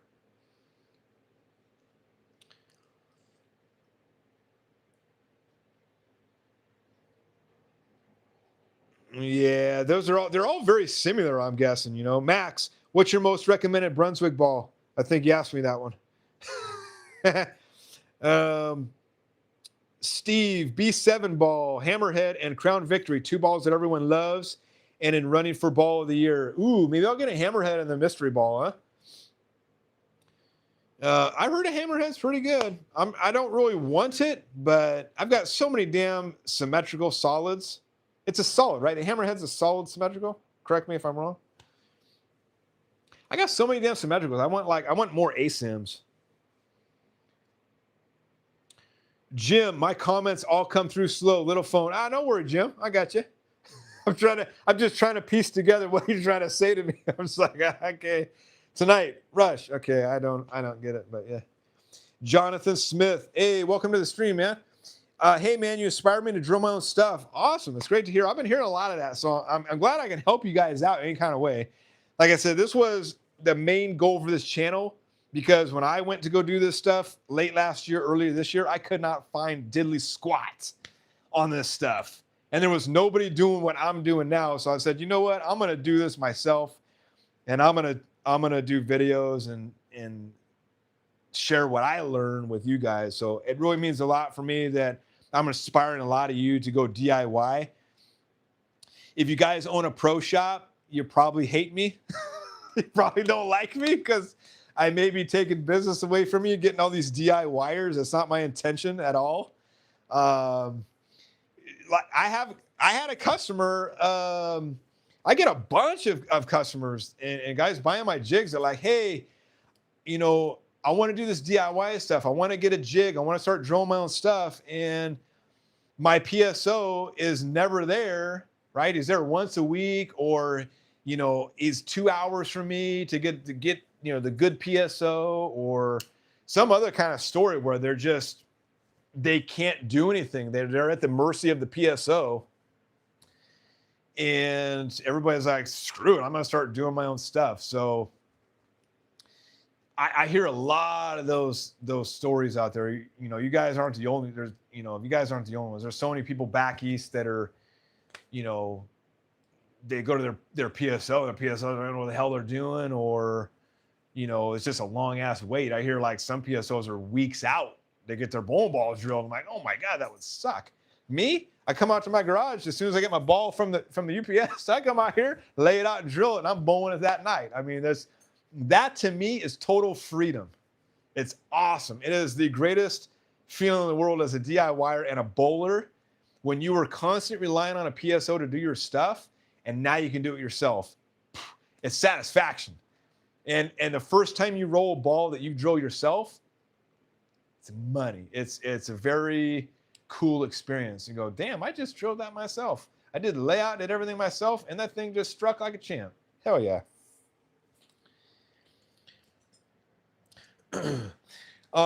Hey man, you inspired me to drill my own stuff. PSO charging over $100 a ball. $100 a ball. See, this is what I'm talking about, man. They want ridiculous prices too. It's like they're pricing everybody out to just go do their own stuff. I hope they know that. If any PSOs are watching my stream right now, you know, and you're charging $100 a ball, more power to you, but all you're doing is pissing off a lot of people, and they're going to start buying their own drill presses and drilling their own stuff for the price of 10 balls drilled. You can have your own stuff. Seriously. I mean, would it be the greatest equipment? No, but you'd have some good equipment. Thanks for all the tutorials. This is Jonathan Smith. Thanks for all the tutorials. Get a Delta press from a local auction for cheap. Awesome. Hell yeah. Let me know how it goes. Keep in touch, Jonathan Smith, and let me know how it goes with you. And like I said, if you got any questions for me, I'll be doing a live stream every week. And then email me at thebowlingfool@gmail.com if you have any further questions about doing DIY stuff. I'll be glad to help you out with that. Too Tall. Yes, Zach has the Raptor Rain as more of a stronger medium benchmark, or a weaker strong pearl. Oh, sorry. A weaker strong smooth, not a big smooth ball like the Onyx. Okay. Schlapstick. My pap moved almost 2 inches. Damn. I'm just going to buy my own stuff to plug and re-drill. Definitely hitting you up for a fixture. Awesome.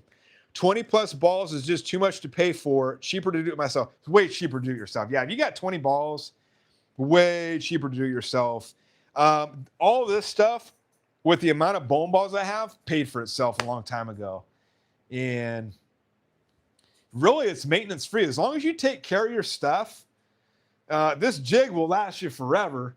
And it may get minor scratches. I didn't anodize it, right? Because anodizing adds another cost. I try to keep all of the costs as minimal as possible to make it affordable for you guys. And I had the option of getting them anodized, and I'm like, it's like an extra grand. It's like, I don't want to do all that. So you guys, if you guys want to anodize them, you can take them, get anodized. They'll work just the same. And if they do, if you don't like the scratches on there, sand it. A quick deal with a sanding pad will brush those off. Like 30 seconds on a sanding pad will get all minor scratches out of the jig. And they are very minor. You can also polish it too to give it a mirror finish. These jigs, my first one that I did, I mean, it's a little bit of work to get it to a mirror finish. I mean, you got to sand it. You got to start with the bottom sanding grit and go all the way up to like a 5,000. Then you got to put polish on it, and you got a sanding wheel, buffing wheel. It's a little bit of elbow grease, but man, do these things look cool when they have a mirror finish. Holy crap. It's like, but be careful, because when I didn't do that with this one, because when I had the light shining down on this stuff, it's kind of blinding. The light shines back at me as I'm drawing a ball. I'm like, yeah, that probably wasn't a good idea to make that a mirror finish when I got a light shining down on this stuff. So it does look cool. Is it really functional with the brightness? No, so I wouldn't really recommend it. But it does look cool. Too tall. Okay, I already read that. Too tall. I'm inspired. It's halftime. Putting holes in my spur ball now. Hell yeah. Tell us what your layout is on that ball. It's a joke, please. Hammerhead is a solid reactive, Steve says. Okay, gotcha. Nick. Hey, what's up, Nick? What's up, brother? What's up? That's what I do. My own. That's why I do my own. That's right. Yep. Skip the middleman. Do it yourself. And that way, if it screws up, you only got one person to blame. You.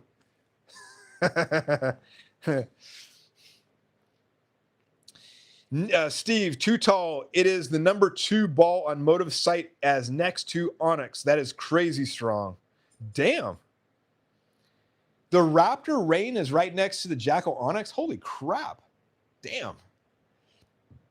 Jim, I have a family of 5 bowlers in house, and we get 2 to 3 balls a week. Oh my God, what? So this is going to be an amazing to do at our own. Hell yeah. We have 200 plus balls in house. You have 200 plus balls in your house. Dude. I'm not worthy, man. Holy moly. Yeah, you're going to be stoked to be able to drill your own stuff. I see why you were super excited. I'm like, damn. Yeah, this is going to be, you're going to be drilling probably a couple balls a day at that rate. Damn. You got to open up shop here. That's awesome. Wow, that's super cool. You got to send me a picture. I want to see a picture of your shop when it's all set up too, Jim. Michael Marinelli. Hey, welcome to the stream, my friend. I've been drilling my own stuff for 1.5 years now. Been a learning experience. Spent a lot of money, but to me, it's worth it. Would have spent over $6,000 with a PSO.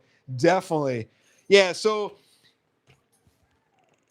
it is, hold on. It is a little bit costly if you want to get quality stuff, right? That's with anything in life, right? You get the quality stuff, guess what? You know the famous phrase, buy once, cry once? I firmly believe in that. $1,900. I probably never have to replace this ever again. This thing will be tried and true. Do I have to replace belts? Yeah, big deal, right? I replaced a couple minor things on here, but that's after years of use, right? This thing is, same with drill presses too. Like if you guys get the Delta drill press, it's got a 5-year warranty. And and it's tough. That's a tough drill press. I mean, even the older ones from like the 40s through the 1960s and 70s are still tough. So if you can find a good used one, they'll last you forever. But yeah, if you're buying a bunch, if you're taking your balls to PSO, especially if they charge you $100, like holy moly. By the way, to the guy whose PSO is charging $100, is that guy's shop busy, or is he really, really good at what he does to charge $100? Does he have a long wait? I'm kind of curious of why he charges $100, because that's pretty high. My old PSO is one of the best in the Bay Area, and he charged $70. It was like, I think it was like 70, $80. And he had your stuff done within 20 minutes of you giving him a ball. There was really no wait time. He's the best. He's like, everybody in the Bay Area goes to him.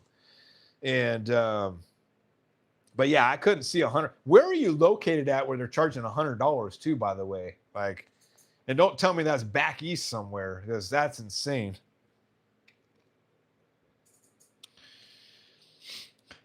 Nick, I'm about to get 10 to 15 motive balls on Saturday from a friend who no longer bowls. 10 to 15 motive balls? Jackpot. Holy crap, dude. Like, what motive balls are there? List every single motive ball out you're getting, and hopefully they're like new and good ones. He's not, golly, dang, man. You're going to be busy plugging those balls. That's awesome. Woo, 10 to 15 motive balls. Wish I could get that lucky. Too tall. Funny you should ask. My PSO puts the dot almost in the center of grip, ½ inch to the right of center line for a right-hander. So trying that. Yeah, when I do my spare balls, I put it right at like my mix. I put it right in the middle. I put the dot right in the middle. I think I did.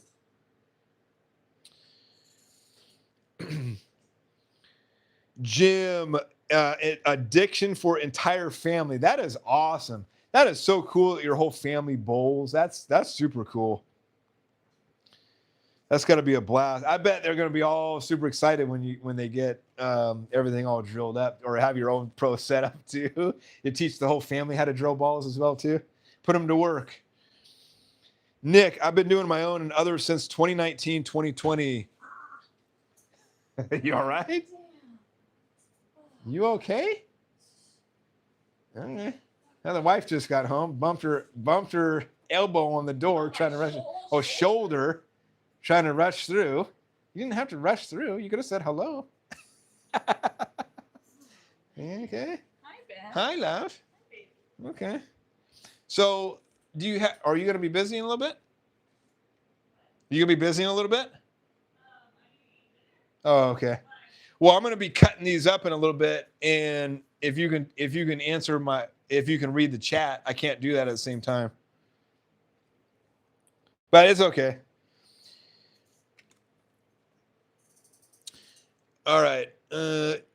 Let's see. Jonathan Smith, I'm from upstate New York. The guy upcharges based on if you bought a ball from him, which is still more expensive in the end. And the next closest one is almost 2 hours away.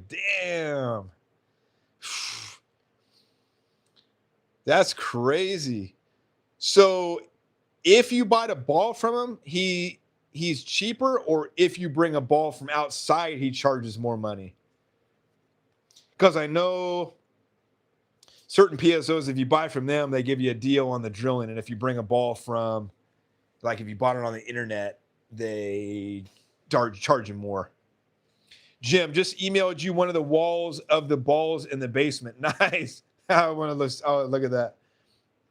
Jim, like you, we have bags and balls of bags and bags of balls under every bed in their house.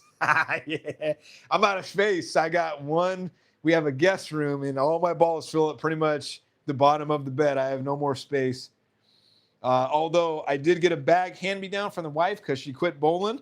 So I've got a nice Brunswick 3-ball bag, which is going to be, I don't have to buy any more bags, hopefully.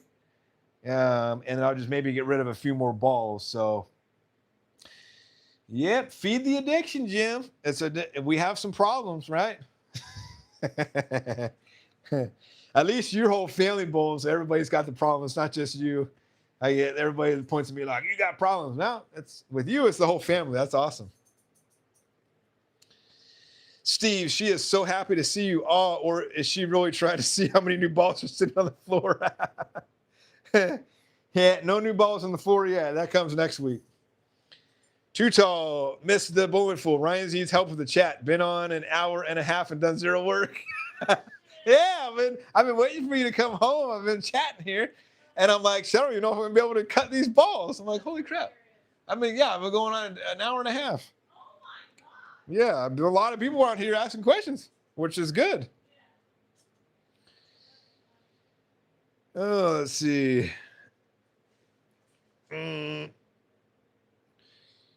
Nick, Coral Venom. Ooh, I wanted to get that one. When it was completely sold out. Black Venom, Forge Ember, Primal, Nuclear Forge, Octane Carbon. Never heard that one. Lethal Paranoia, haven't heard that one. Ascent Apex, haven't heard that one either. I guess that's a pretty good lineup, sounds like. Holy moly. Are they all pretty good condition too, or they need a whole rejuvenation?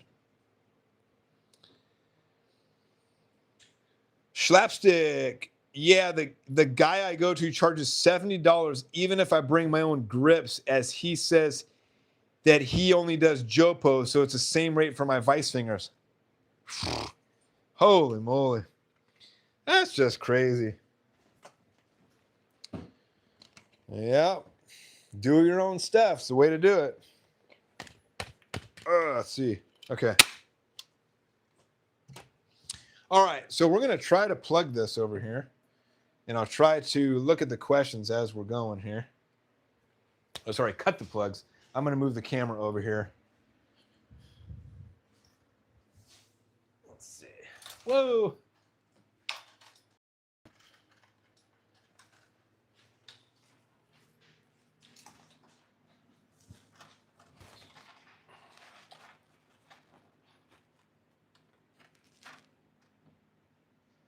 All right, that should work there. Huh?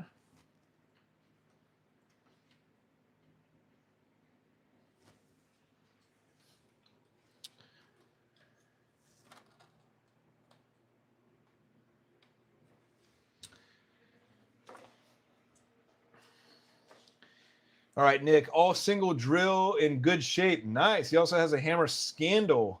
I haven't heard of a Hammer Scandal and a 900 Global Drift. Yeah, those are all before my time. I haven't heard those before.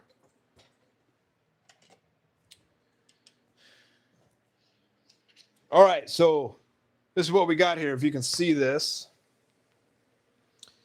I think I matched the color okay. Hopefully it's a little bit darker underneath this stuff. 2.0 hybrid. And then the Motive Venom Shock. Two more balls that the wife had that she's not going to bowl with anymore. One's a brand new, it's drilled for her, but never been rolled, Arctic Vibe. I don't know if I'm going to drill that up for myself. I may just plug that up and sell it. I don't think I'm going to get much for it because it's an Arctic Vibe, but it's brand new, never been rolled. It's just been plugged because I'm going to plug it. And then she also has a Hammer. I'm sorry, what's the other Radical you have? Oh, the Radical Hitter. So the Radical Hitter Solid is another one that she has that I'm going to plug up. And I don't know. Anybody out there have the Radical Hitter? Is it worth drilling up and rolling? I don't think it's I haven't heard too many good things about that ball. So if you think I should, let me know. Otherwise, I'll plug it up and sell it.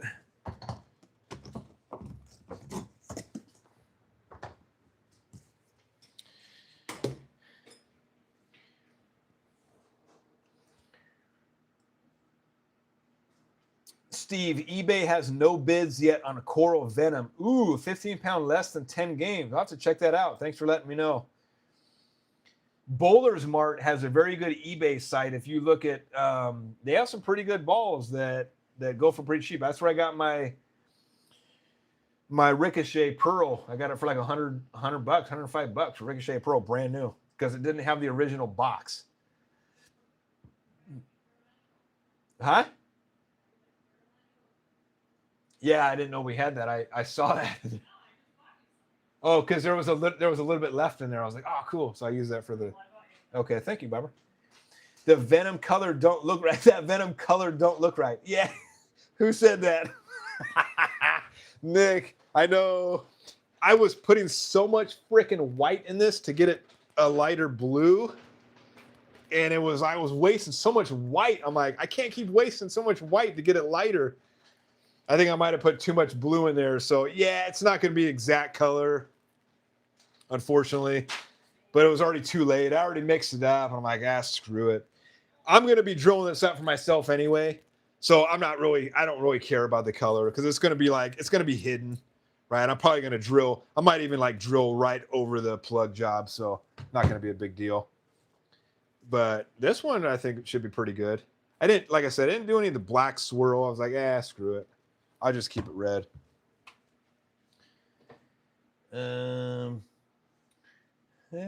Nick, the hitter should be good for how you bowl. Okay, maybe it's a 14 pound. It's the wife's old 14 pound. So, what? You like the hitter? Yeah. Maybe I'll drill it up. Maybe I'll drill it up for myself. Steve, $45 is opening bid. No one has bid yet. Well, when does the auction end? Nick, that ball is more violet purple. Yeah, I know. When I went purple, every time I go purple, it goes ridiculously dark for some weird reason. I just put like one drop. But I put blue and white. I put a little bit of red in there because I went based on the color wheel. Because I was afraid once I do purple, it goes ridiculously dark. And it's pretty much almost black when I personally do purple. So, yeah, like I said, I'm still learning. I ain't no pro yet. I'm still getting the color matches down. So go easy. Hey, Jim, Blue Coral just got back in my lineup. Once I put a little surface on it, I fell back in love with it. The Black Venom is amazing with Power Edge for a burn ASIM. Nice. Yeah, I contemplated getting the Black Venom as well too. I heard that was a really good ball. 14 pound, I wouldn't. You are 2-speed dominant for 14. I've actually lowered my speed, Nick. If you watch my last couple of videos, I'm down to 13, 14 mile an hour. I'm letting the ball just swing, or letting my arm just swing instead of hucking it down the lane. And I rolled a 14-pound crusher with polish on it, mind you, the first time this weekend, and it did good. It's shaped. It had a really good shape, and I wasn't rolling too fast. So I know it's 14, and I know like I may have a tendency to muscle, so I purposely go a little bit slower with my release. So I'm trying new things. I'm building a 14-pound arsenal. I got a 15-pound arsenal times 10, and I'm also building a 16-pound arsenal. So you didn't catch the message. You didn't catch the beginning of the video. I got three 14-pound mystery balls from Bowling World. I saved over $50 because it was 15% off everything on Bowling World on Monday, and then I got an extra $12 off coupon. So I got 3 mystery balls coming on Monday, and then I got another 15-pound mystery ball that I chose. I told them what I was looking for. I paid the extra $10, told them what I'm looking for. And the only reason I did that because when I bought the first ones, they gave me a killer $15 off coupon again for the next one. So I pretty much, instead of choosing the 14-pound balls, I'll have Bowling World just surprise me. And it'll make the videos that much more enjoyable for my live streams go, because what the hell am I going to get? All right, let's do this horrible Venom Shock here color. Let's see what I got, and then you can laugh at me, Nick, all you want. All right, so we're going to zero this table out here.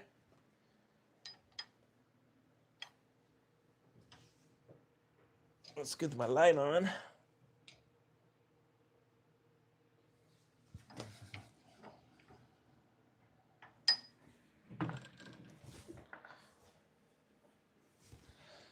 All right.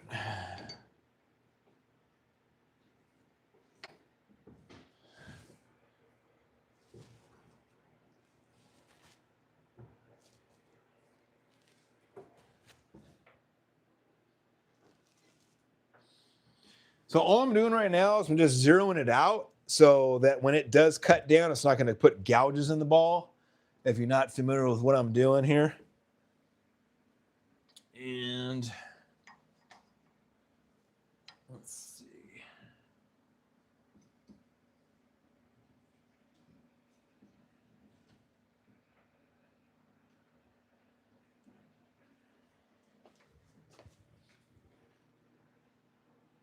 All right.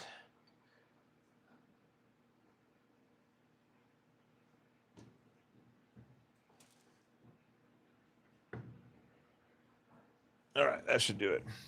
And I'm just going to tighten these down so that the table doesn't move at all.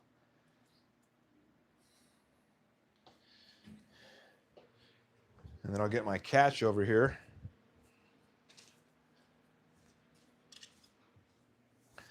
still makes a mess with his catch here, but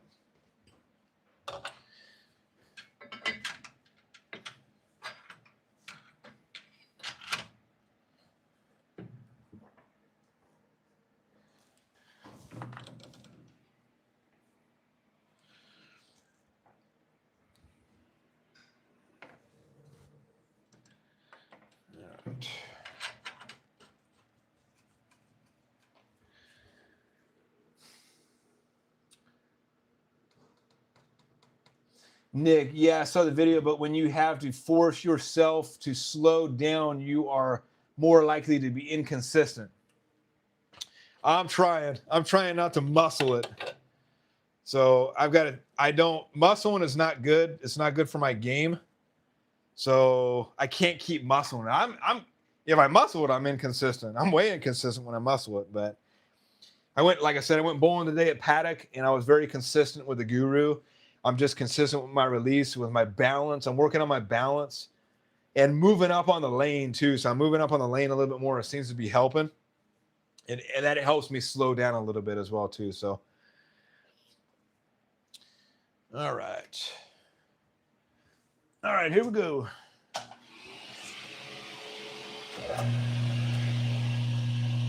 I'll wait to vacuum until we're getting close. Every time I turn that vacuum on, it sounds like a pro shop. I love it.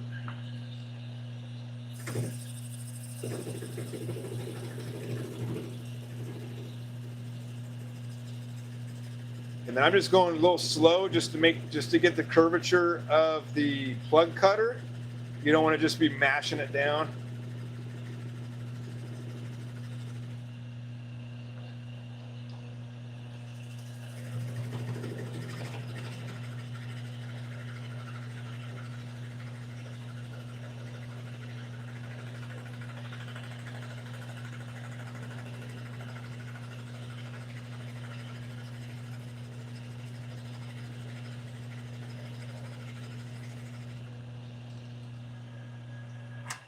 Now I'm going to stop halfway and just vacuum because it does make a mess.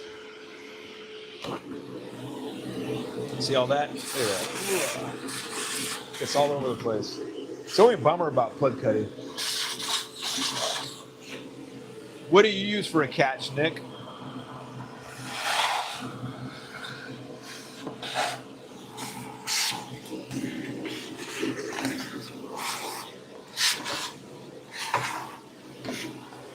This doesn't really seem to be working all that well.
That doesn't look too bad.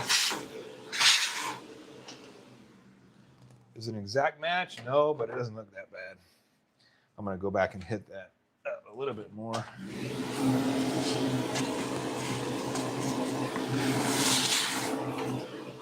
So the only thing that sucks about my span, I got a 4 1/4 span, is that if I put this directly in the middle underneath that, this plug hits the jig. That's the only problem with my span. So I have to go a little bit lower. It's a little bit offset, but not a big deal.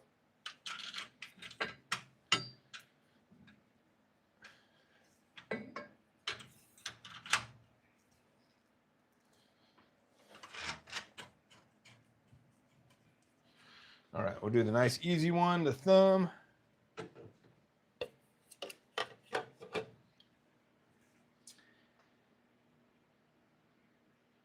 Nick, I made my, oh, that's right. I think I remember you saying you made your own out of PVC. Does it still blow out like mine does? I think there's just no way around it unless I put some kind of like cover, like a high cover on it, but unless I get a stronger vacuum. I know I'm not going to pay what is it, like $100 for the one they're selling. That's a really small one because it only fits a certain size vacuum and that doesn't fit the DeWalt. Too tall. I use my Bridgeport for a catch. You just let it come down in here. Is that what you're saying? Too tall. Going to draw up and 3D print a vacuum attachment one of these days. Ooh, that'd be good. Yeah, like I said, this works pretty good. It's not the greatest, but it catches a lot of it. Otherwise, I would be cleaning this up for hours. Jim Carnell, what's up, Jim? If that is that blue one you're using handmade, or where did you get it from? So this was given to me by the Broski. This is a guy that sells them on Etsy. It's called Arns. It's a guy named Arnsy Designs, and he makes a whole bunch of 3D printed stuff for bowling ball related stuff. I think this is $10. It's not even that much money. So the original design for this has holes where you're supposed to fit the vacuum, but even with the correct attachment, it doesn't really suck up everything in the holes. The bits of the chunks are too big for it to go in there. It just gets stuck in these holes. So that part doesn't work. But what I do use it for is I do use it for a catch just to kind of prevent it from going all over the floor. It still makes a little bit of a mess, but it seems to be working just fine. So yeah, Arnsy Designs, ARNZI on Etsy is the guy. Jim, from watching, I think I have a couple teen boys in the house that can hold the vacuum while I cut. Hashtag dad life. There you go.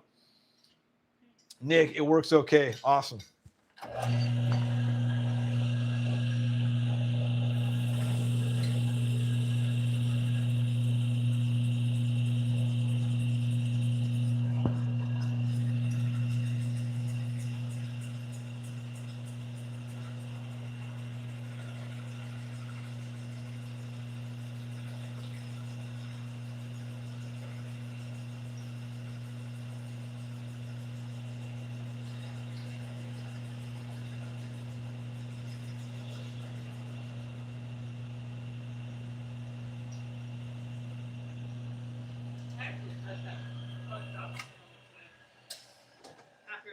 Nick doesn't think it's going to look good. Nick thinks he says that doesn't match. I know it doesn't match, but like I said, I put so much freaking white in there to get it lighter, and it just was not doing a dang thing. I just think it might look better once you. Well, we'll see. I just gave up at one point. I was like, screw it. It's not getting any whiter. And like I said, the moment I put purple in there, it turns it to black. So, yeah. I mean, the Crimson Jackal was a very surprising outcome.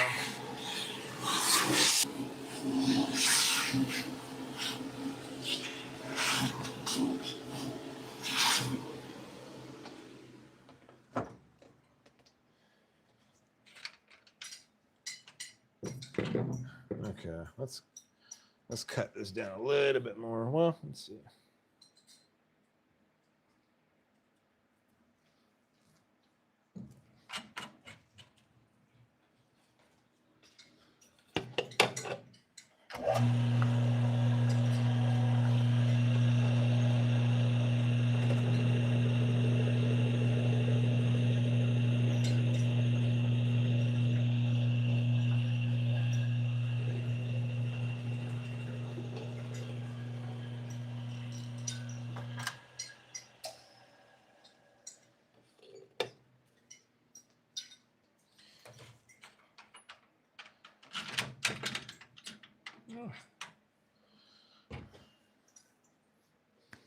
All right, let's see what we got here.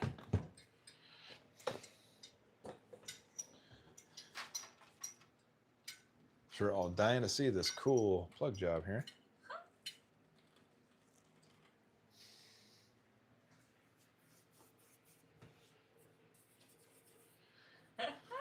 So let me clean this up.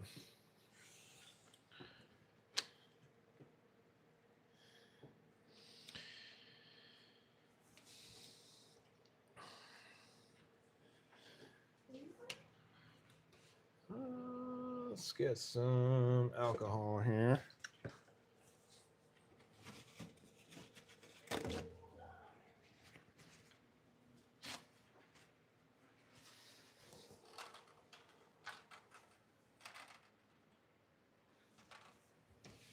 All right, let's get it where you can see it. There we go.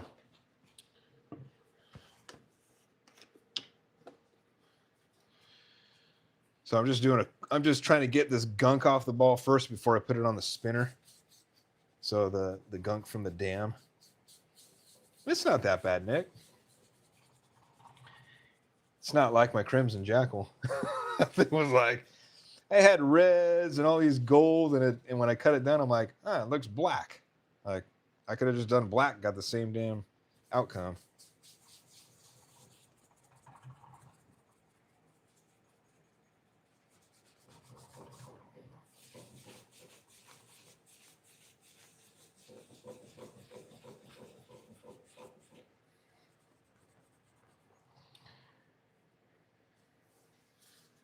Yeah, it's not great, but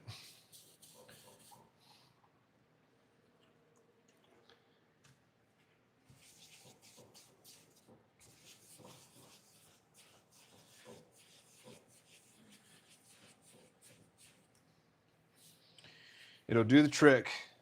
Okay. So I'll set that aside. I'm going to put that on the spinner in a little bit once I cut this other one down here. But gets it flush.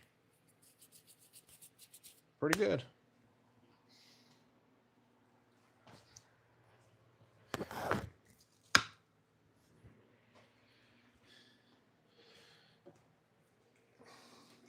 All right, now it's time for the Black Widow. This one, I'm really curious to see how this one's going to turn out.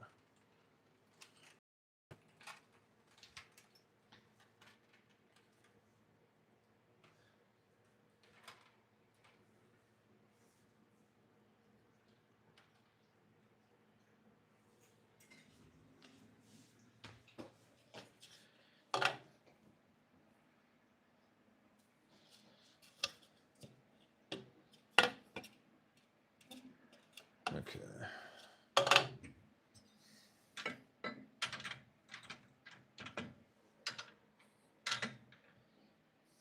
Yeah. Oh, bummer. Let's see if I can do this. Maybe I cut the thumb first here.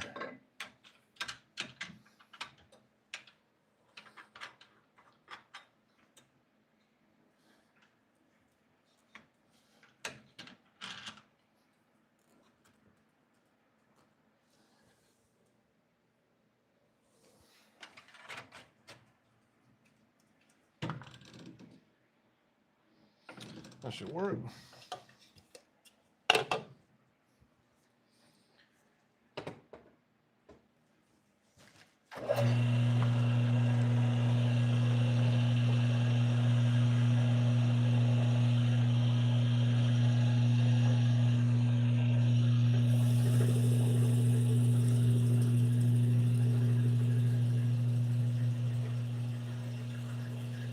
How often do you replace your plug cutters, Nick?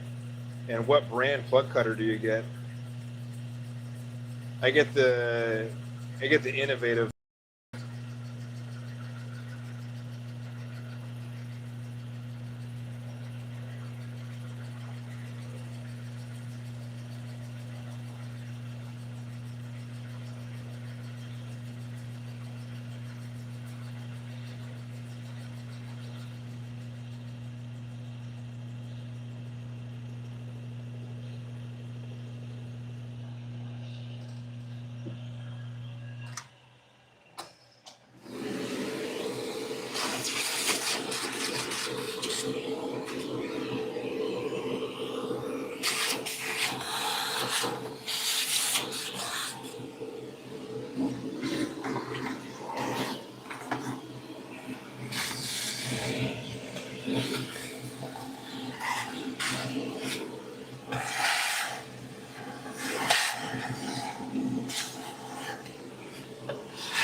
So yeah, if your span is like as close as mine's 4 1/4, and the top of the jig touches the other plug, do the thumb first and just bring it down, because you can be off center a little bit with the thumb because it's a lot smaller, and that seems to do the trick for me, instead of starting with the fingers first. That way, now I could do the fingers and it's not hitting the top of the jig.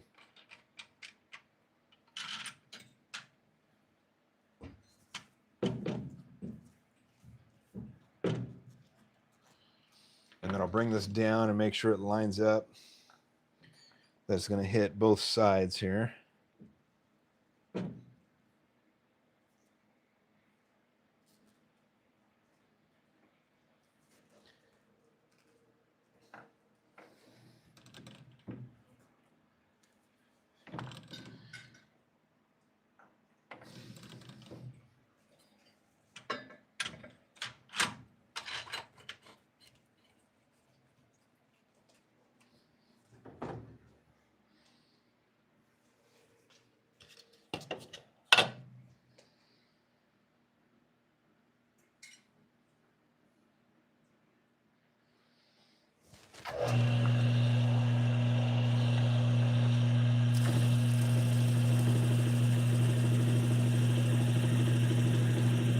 Once again, I'm just going down slow until that plug gets to be the shape of the plug cutter.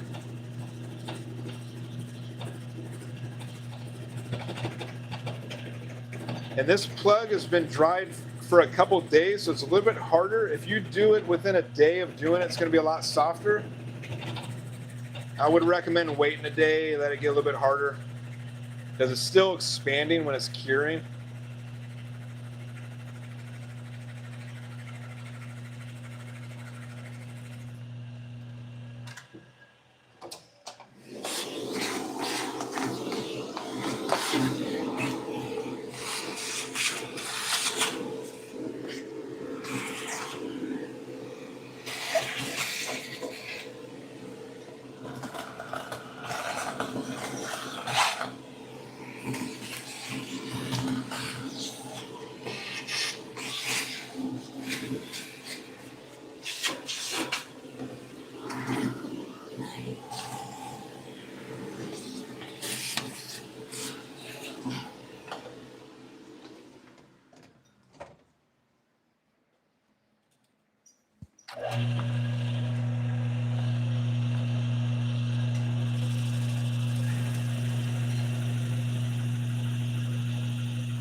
I'll vacuum up all that later. Just mainly got the main stuff off of there.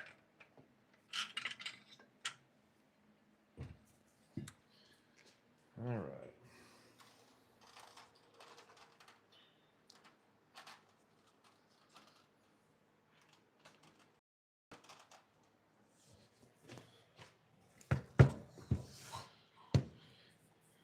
Ooh, this one's going to look really good.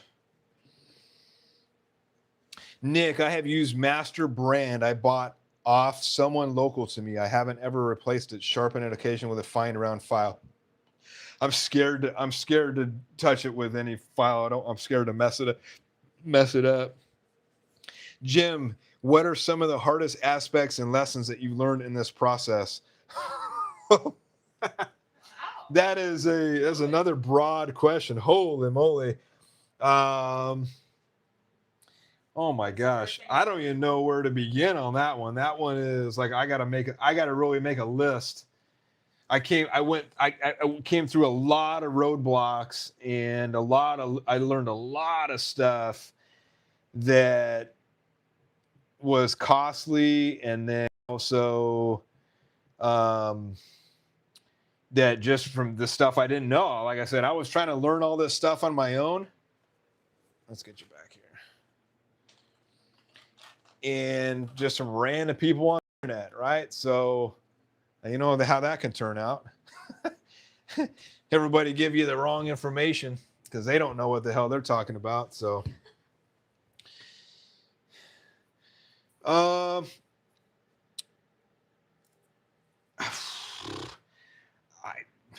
mean, what do you think?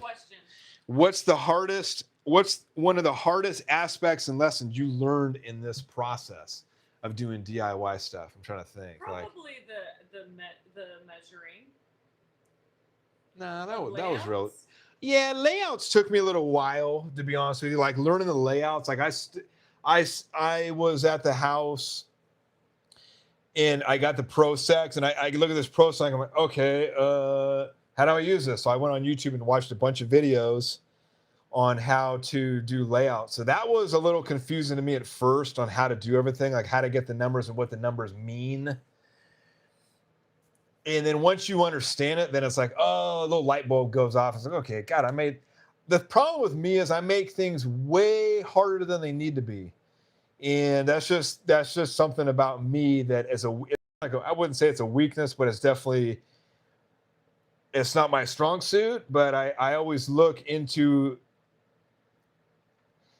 I make things much harder than they need to be. So this process isn't a hard thing to do. It's just sometimes I make it more complicated than it needs to be. I would say plug in the balls, trying to match the colors. The color exactly is probably one of the hardest parts. I'm not a very artistic person, but this is probably the most fun, is matching the color and getting the colors to be exactly like what's on the ball. That is satisfaction right there when you can match the color. Let's see. Other than that, the hardest lessons I learned is thinking I can getting away with doing this with just a couple $1,000s. I'm over $5,000 deep in all this stuff, and it starts adding up. So just be aware. You want to start doing DIY stuff, be aware. Right, love. You want to be on camera, babe, love? Don't let them talk about you being a big baby. This is Tawny, by the way, otherwise known by Steve as Ditch Panther. Oh my god. Oh. Ow! Golly, bite my nose. She likes to bite my nose, don't you? Such love bites. No, you trying to get up on my back there. That's not good. Okay. Get off, you're stuck. Get off. Yeah, so just to let you know, it's very expensive venture, especially when you get into it. I'm thinking, oh, this is going to cost me $2,000 and I'll be set. No, because you need to buy drill bits. If you're lucky, you can find used stuff. And if you don't want to wait, then you go buy the new stuff. Like I was sizing up a guy on our team, his thumb, right? And I don't have the drill bit for his size thumb. So it was 30 seconds. So I had to go and buy a drill bit for him. It comes in on Monday. That drill bit was $60. That's the cheapest I found. As a Jayhawk, I bought it on Bowling Index. It was $50 with tax and shipping. It comes out to $60. But drill bits are very expensive, and you're going to need a lot of those if you're drilling for a whole bunch of people. If you're just drilling for yourself, you could probably get away with $500 if you're doing Jopos. Jopo bit is $260. But let's see. Yeah, I mean, that's a really broad question. I'll have to come back to that question. And I'll have to come back to that question, Jim, and maybe make a list of all the things that were challenging to me, because off the top of my head, there were a lot of challenges, a lot of hurdles that I had to go over to get to where I am today. And I'm still nowhere near perfect.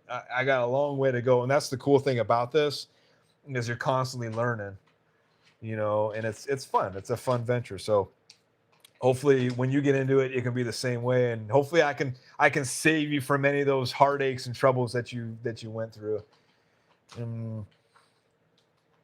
I think also learning the run out, like how I was getting vibration from the very first jig I made. And it wasn't from the jig, it was from the actual press. The actual press was causing vibration. And because I got a crappy chuck, that was probably the most frustrating part for me, because I went through so many different chucks thinking, oh God, it's the freaking press, or it's my jig. I messed up on my jig. And once I spent the money on a really good chuck, all those vibrations, all that run out went away, and my jig was absolutely perfect. I had built my jig perfect from the get-go, and I was second guessing myself, thinking that I messed up on the jig, on making the jig, and it's all had to do with the chuck. So that was probably the most painful part of me, is just a painful part of the process, was going through all the different expenses of finding the perfect chuck. And that's why I tell you guys, you're going to do this, spend the $300 on a Jacobs or a Lambrick chuck, or there's a couple other ones, but you have to spend a minimum of $200 to $300 on a chuck if you don't want any run out, because all the other ones will get you run out. So take that with whatever it's worth. Too Tall, Jim, the best advice I got was to practice on a junk ball or old house ball. You can watch others drill, do all the research, but there are no learning like hands-on and learning from mistakes. Exactly. Perfect. That's perfectly said, Too Tall. You got to just learn as you go. And that's one of the great things about it. You will mess up. I mean, I messed up drilling my EXJ Jackal. Over a $200 ball. I messed it up. I drilled on the halfway span for the thumb. And I was like, oh my God, that was stupid. And I had drilled like 20 balls before then. So how can I mess up on that? Well, you don't take your time, and you think you draw the weird lines. Like I didn't draw the halfway span line like that long before, and I thought that was where my thumb hole was. Okay. Messed up. Nick says, Jim, I had neck surgery last night and 2 times in the alley tonight. So signing off. Hey, thanks, Jim, for stopping in. Appreciate the love, man. And see you guys later. I'm hooked on another Bowling Fool now. Right on. And let me know when you get your jig. And if you got any questions setting up your jig, give me an email or give me a shout. I'll be sure to help you out.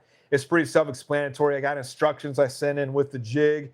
And you can also watch, I got an installation video on the version 2.0 jig if you have any questions on how to install it. It's very basic to install. It'd take you probably 10, 15 minutes to install it all and get it all set up for you. So happy drawing, my friend. I'm very happy for you. And you and your family are going to have a pro shop in your own house. That's awesome. Nick, yep, hands-on is the best way. Too Tall. Goal is to develop a system that works for you with the equipment you have to work with. I have a page of drawing instructions that I'm still updating even tonight. Yep. Too Tall, that's a good lesson too. If it's going to cost more than what you think, looking at my setup right now, I'm probably at just under 2K, but that's with a lot of labor to build things I can't afford. Yeah, you can save money if you can do your own stuff, by all means. Too Tall, also had to make some compromises like using collets instead of a chuck. Can't do interchangeable thumbs, etc. Steve, Ditch Panther lost an ounce of weight from last week. You go, Putty Tat. Yeah. Whoop. Who said that? Nick? Steve. Yeah. All right, here we go. All right, let's clean this up here and see what we got on this 2.0.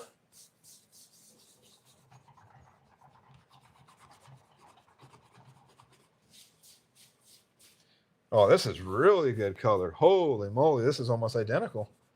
This is perfect match. Damn. I'm pretty impressed with this one myself. Shoot. Oh. No. So I find the pearls, like the single color pearls like this one, for example, are really easy to plug. It's the solid ones that I have problems matching the color for some weird reason. Just doesn't come out right. And the Crush, oh my gosh, the Crusher Hybrid, the 14-pound one that I got from D-Lo, the wife couldn't even see the plugs on that. That's how good it was. And I was like, holy crap, like that's probably my best one yet next to this one. This one's pretty darn good too.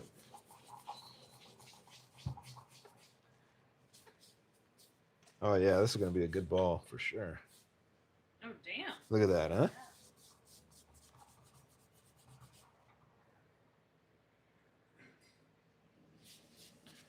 I hope that is the white line that I drew and not a crack in the middle of the bridge. That would not be good. It's not coming off. No.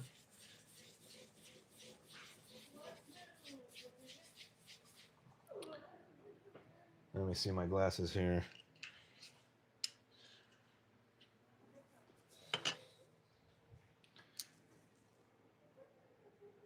Oh, yeah, that's just the white line. White lines. Remember that song? It's about the white drug. I know Steve knows that, doesn't he? He's our age, or he's my age. All right, check this out, everybody. What do you think? Did pretty good. I gotta sand this and polish it, but I think it's a pretty good color match.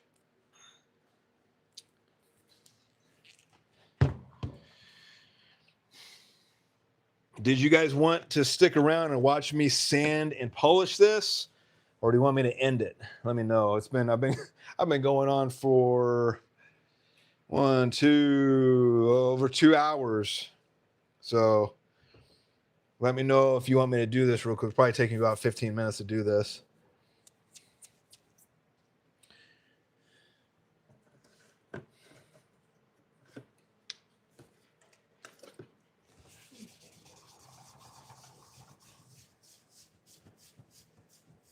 Keep it going. Okay, you got it. Will do.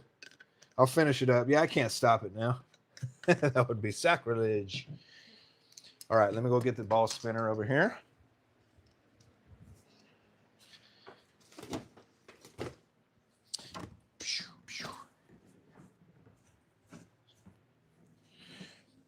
And yes, I got to put it on the ground right now because I don't really have a work spot, and I don't really want to clear off this table for it. So I don't mind. I've got a pad here.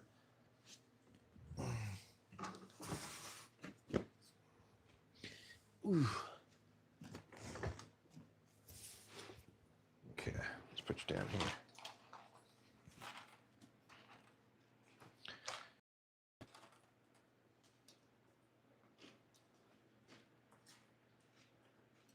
That should work.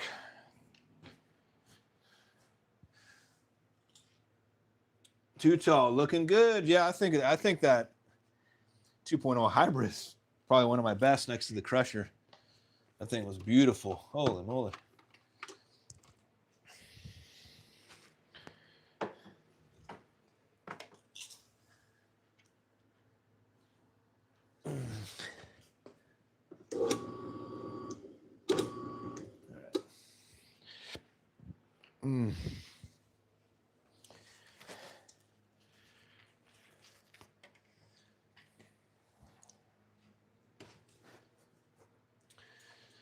All right, we'll start with the motive.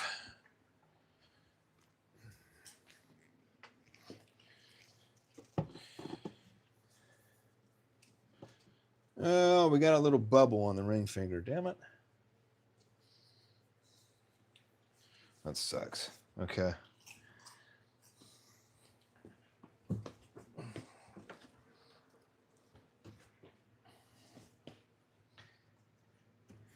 Jim, thank you for the heads up and your experience. Yeah, you're welcome, Jim. Appreciate it.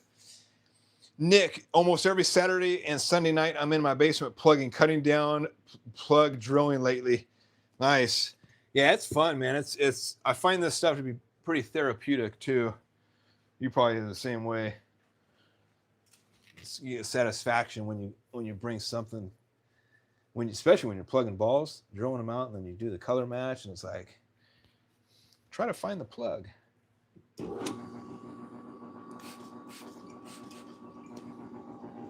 All right, we're starting with a 320 pad.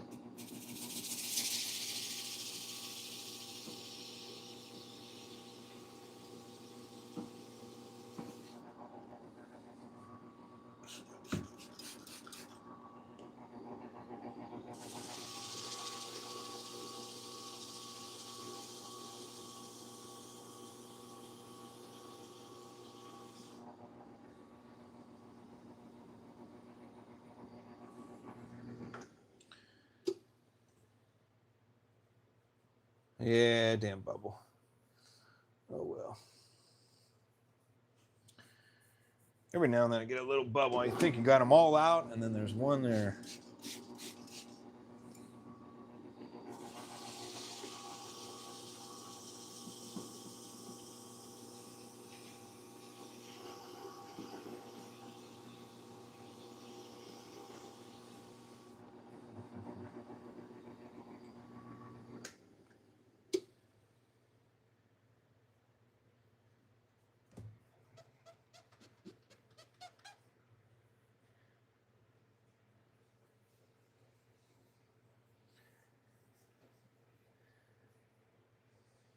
Yeah, damn micro bubbles too. Shoot.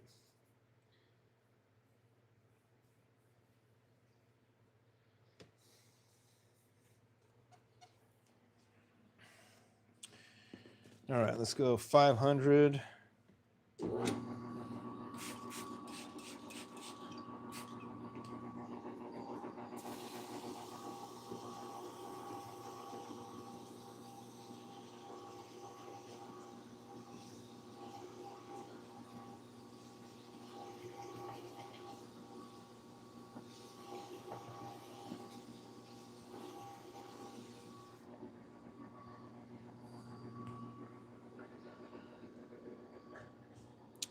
Nick, I use old Tupperware container to dip my sanding pads in so they don't get clogged up. Ooh, that's a nice idea.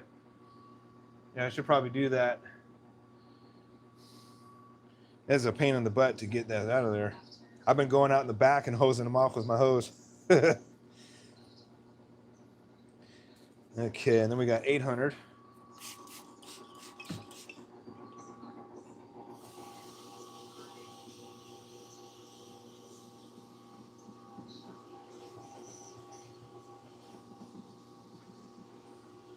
I'm not going to spend forever on these. I'm just going to get it down, and if it needs a touch up, I'll redo it, just for the sake of time on the stream. What's the surface on the Venom Shock? Is it a 3000? Can somebody look that up? I don't know what it is off the top of my head. I think it's a 3000 or 4000.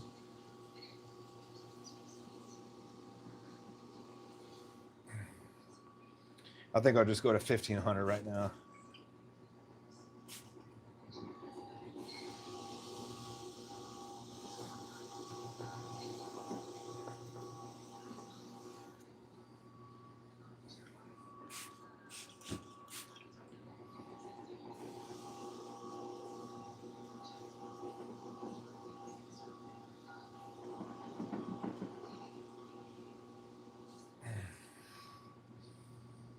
Yeah, I'll go 2000. What the hell?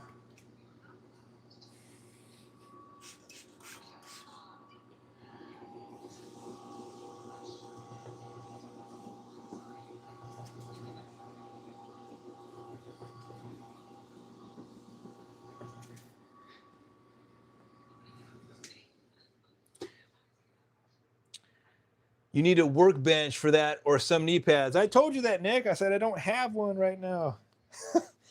I knew you were going to give me crap about it too. I do need a workbench, but we're limited space out here in this garage. So I do have a pad down here for my knees. I don't know if you can see that. 4K, I think. Too tall. I think the Venom Shock is 4K. Damn, it's 4K on that thing? Designed to get stable lane shine quickly. Okay. I'm not going to put 4K on it, but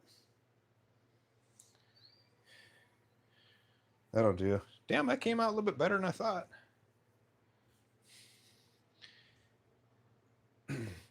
Probably shows up a lot more on the camera than it does in person there.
All right, 800. Huh? I'm already ready for Freedom's lunch tomorrow. Lunch tomorrow? Oh.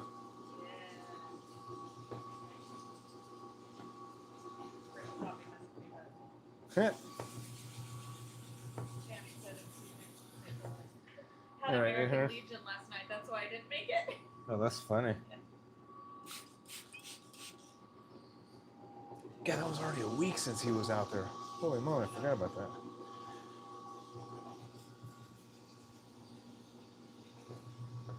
I rolled a Rockstar last night in League 2. That did pretty well. I did that game 3 and had a pretty good hook. It hooked a lot better than when I first rolled it.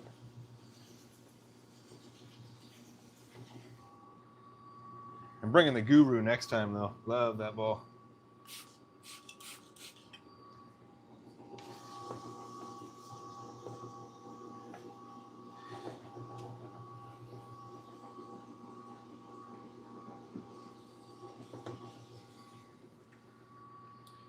All right, got a 2,000 in here. Where's my 2,000?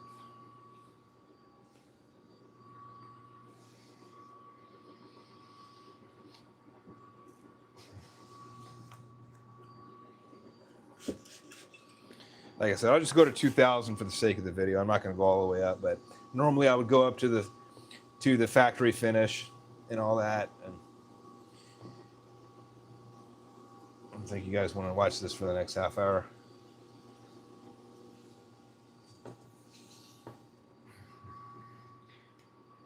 Let's see. Let's grab a towel.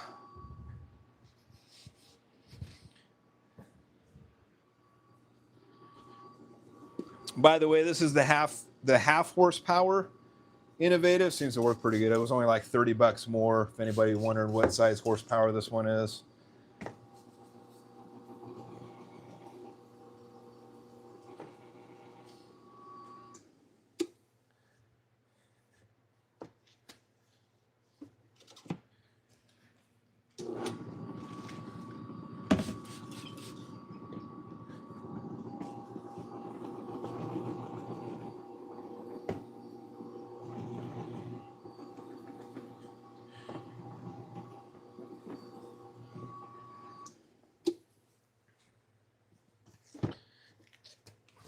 All right, let's clean this up.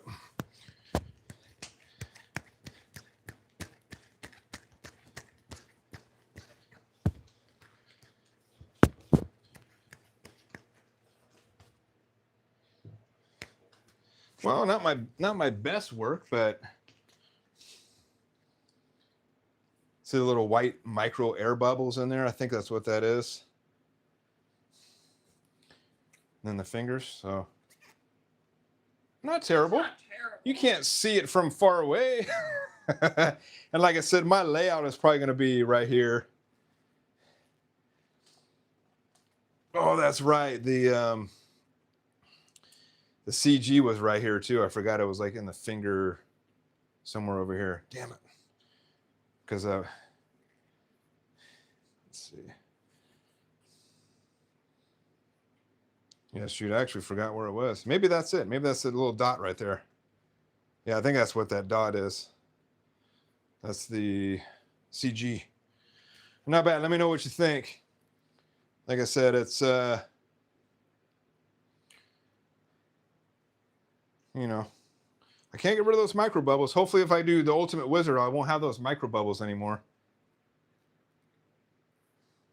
So this is a 14-pound. This was the wife's. Now it is mine. Oh my god, that's mine? Yeah. That's my goat ball? Yeah. Oh, so sad. Sorry, Bobber. All right. Now we do the 2.0 hybrid.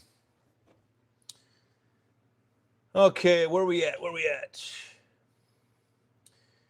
Nick, probably better at 2 than 3K anyway. Yeah, I sanded mine. When I had mine, I took it down to like 25 or 3,000. 4,000 was too much. Where do you get your sanding pads? I get it on Amazon. I get an 18 pack. I think it's an 18 pack for, oh, let me see. I get them for dirt cheap. They come out to just like 50 cents each. I'll show you the pack. I've got sani pads coming out of my dang ears. So these are the ones. This was, let's see here.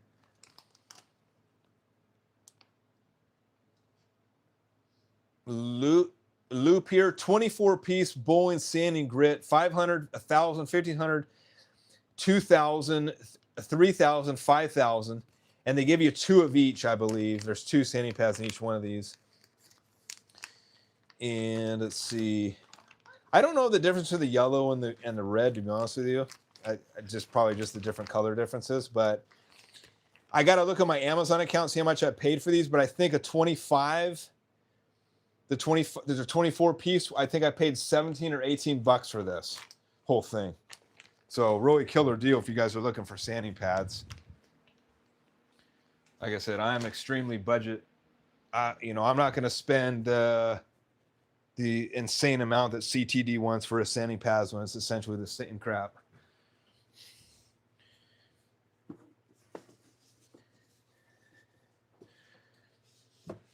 This stuff works just as good, and they last quite a bit. They last quite a while too. Yeah, if you're going to drill it yourself, leave it at 2K. You got it. Some balls get better with oil in it. Yeah, like the Guru. Holy moly, the Guru was out of box. The Guru was garbage. I was like, what the hell is this ball all about? And then I rolled it today at Paddock. Whoo! That ball needed some oil for sure. That ball was awesome. Good as new. The bubble can be your new CG. I think that's what that bubble is, to be honest with you. I think that's where the CG was. Too tall bowling. Nick, yeah. Yeah, clean it with toothbrush will clean it the white from sanding. Okay. I need to get new sanding pads. You think that white is from the sanding? I thought it was like micro bubbles. Because even when I get polish on these and stuff too, the white, you can still see the white on there. And I thought those were just like fine micro bubbles. Because when the Broski does this with the Wizard, he doesn't get those off. Actually, the fingers, there's no micro bubbles on the fingers.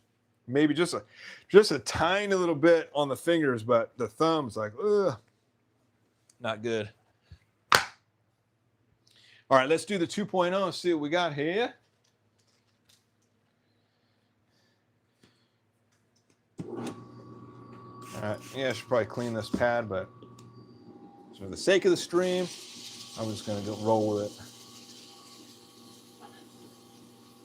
Yep, pun intended.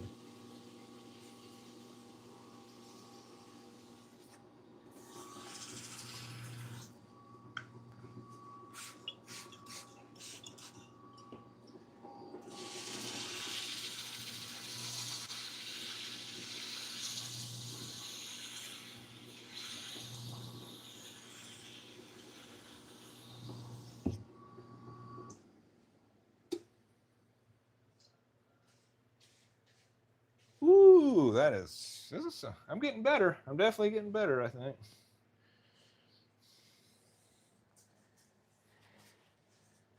All right, let's go 500.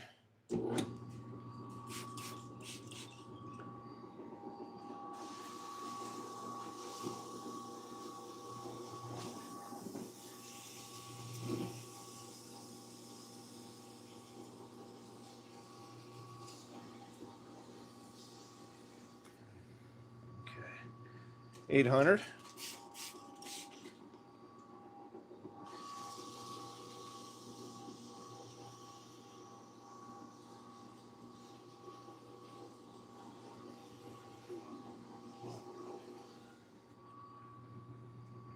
$1,000.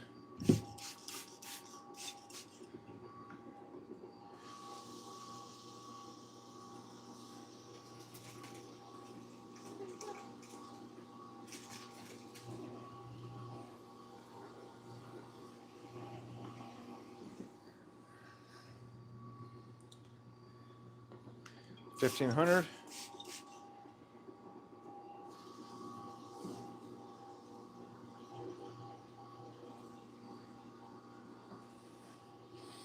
Now, what's the 2.0 hybrid at? I think that's a 1,500 with polish, right? Is that a 500,000, 1,500? Somebody look, because I can't look.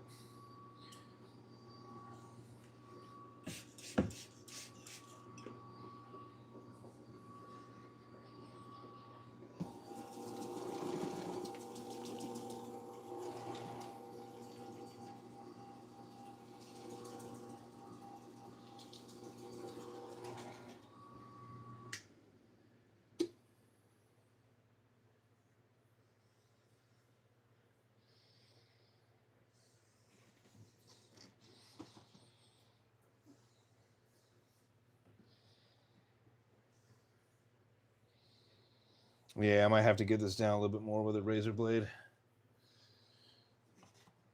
I'll do that later.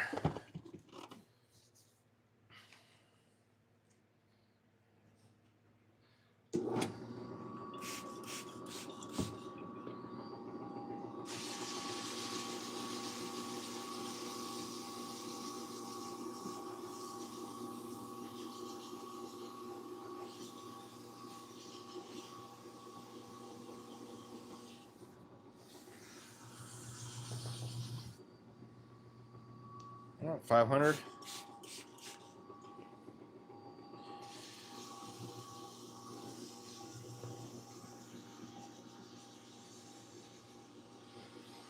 Cleaner, let's see. I need to get new sanding pads. Yeah, Amazon's got cheap ones. It is bubbles, but the white is sanding material in the bubbles. Okay, gotcha. Steve Suter, alrighty, gang, heading to bed or call it a night until 7 a.m. Have a great one. Thanks for stopping by, Steve. Always appreciate you, brother. I will see you on the next stream. Definitely tune into the next one because I will have a lot of mystery balls to open up. Should be a good stream. And know you love mystery balls.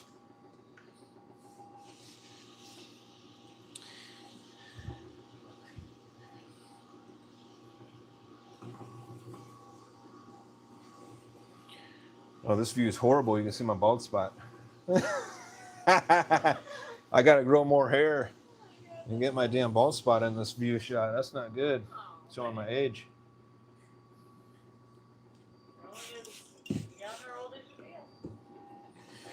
That's right. All right, now we're at 1,000.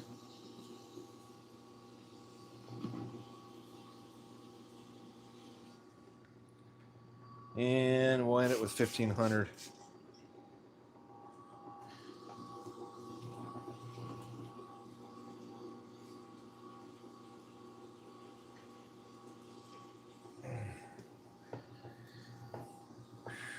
All right.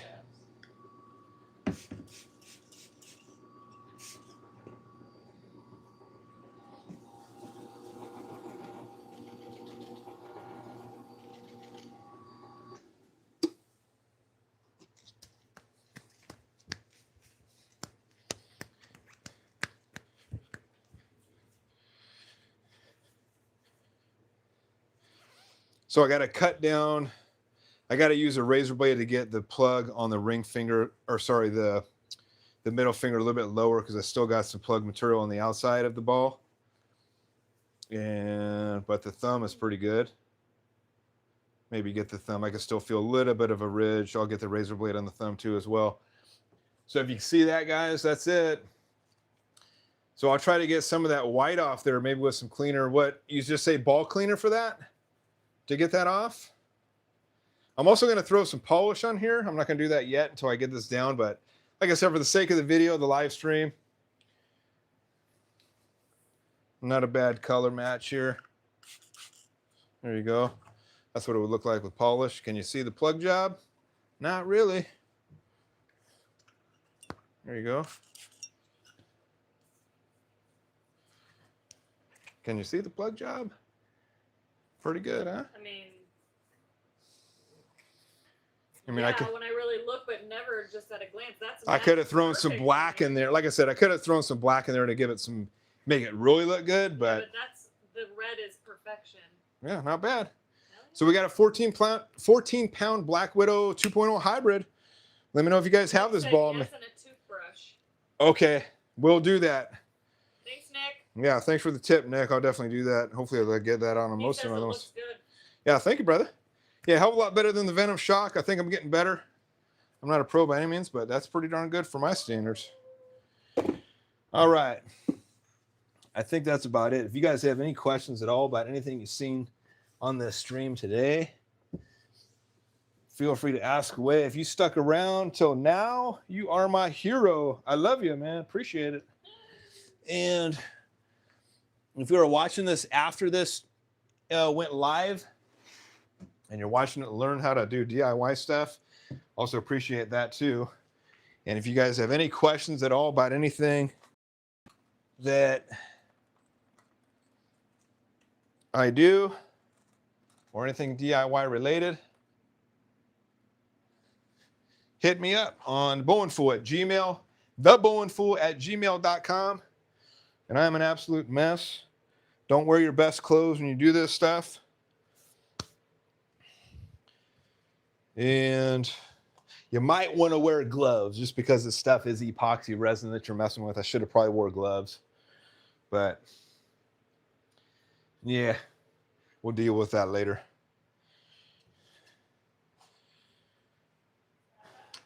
All right. So appreciate everybody watching. Nick, thanks for watching. Steve, Too Tall, all the guys that are normally on the stream, appreciate you watching. And until next week, hope you guys tune in next week. I don't know what day I'm going to do the stream next week yet. I may do it. I get everything on Monday, and I'm actually going to size up. I'm going to drill a guy on our team's thumb on Monday. So I don't know if I'll stream on Monday or Tuesday, and also don't know which days I'm working yet. I think I'm working a couple days next week. So I'll try to figure out a day next week around the same time, 5 or 6 p.m. and open up some mystery balls and see what I got, and should be a good stream. So stick around, and I will see you next week. Thanks everybody for watching. Peace.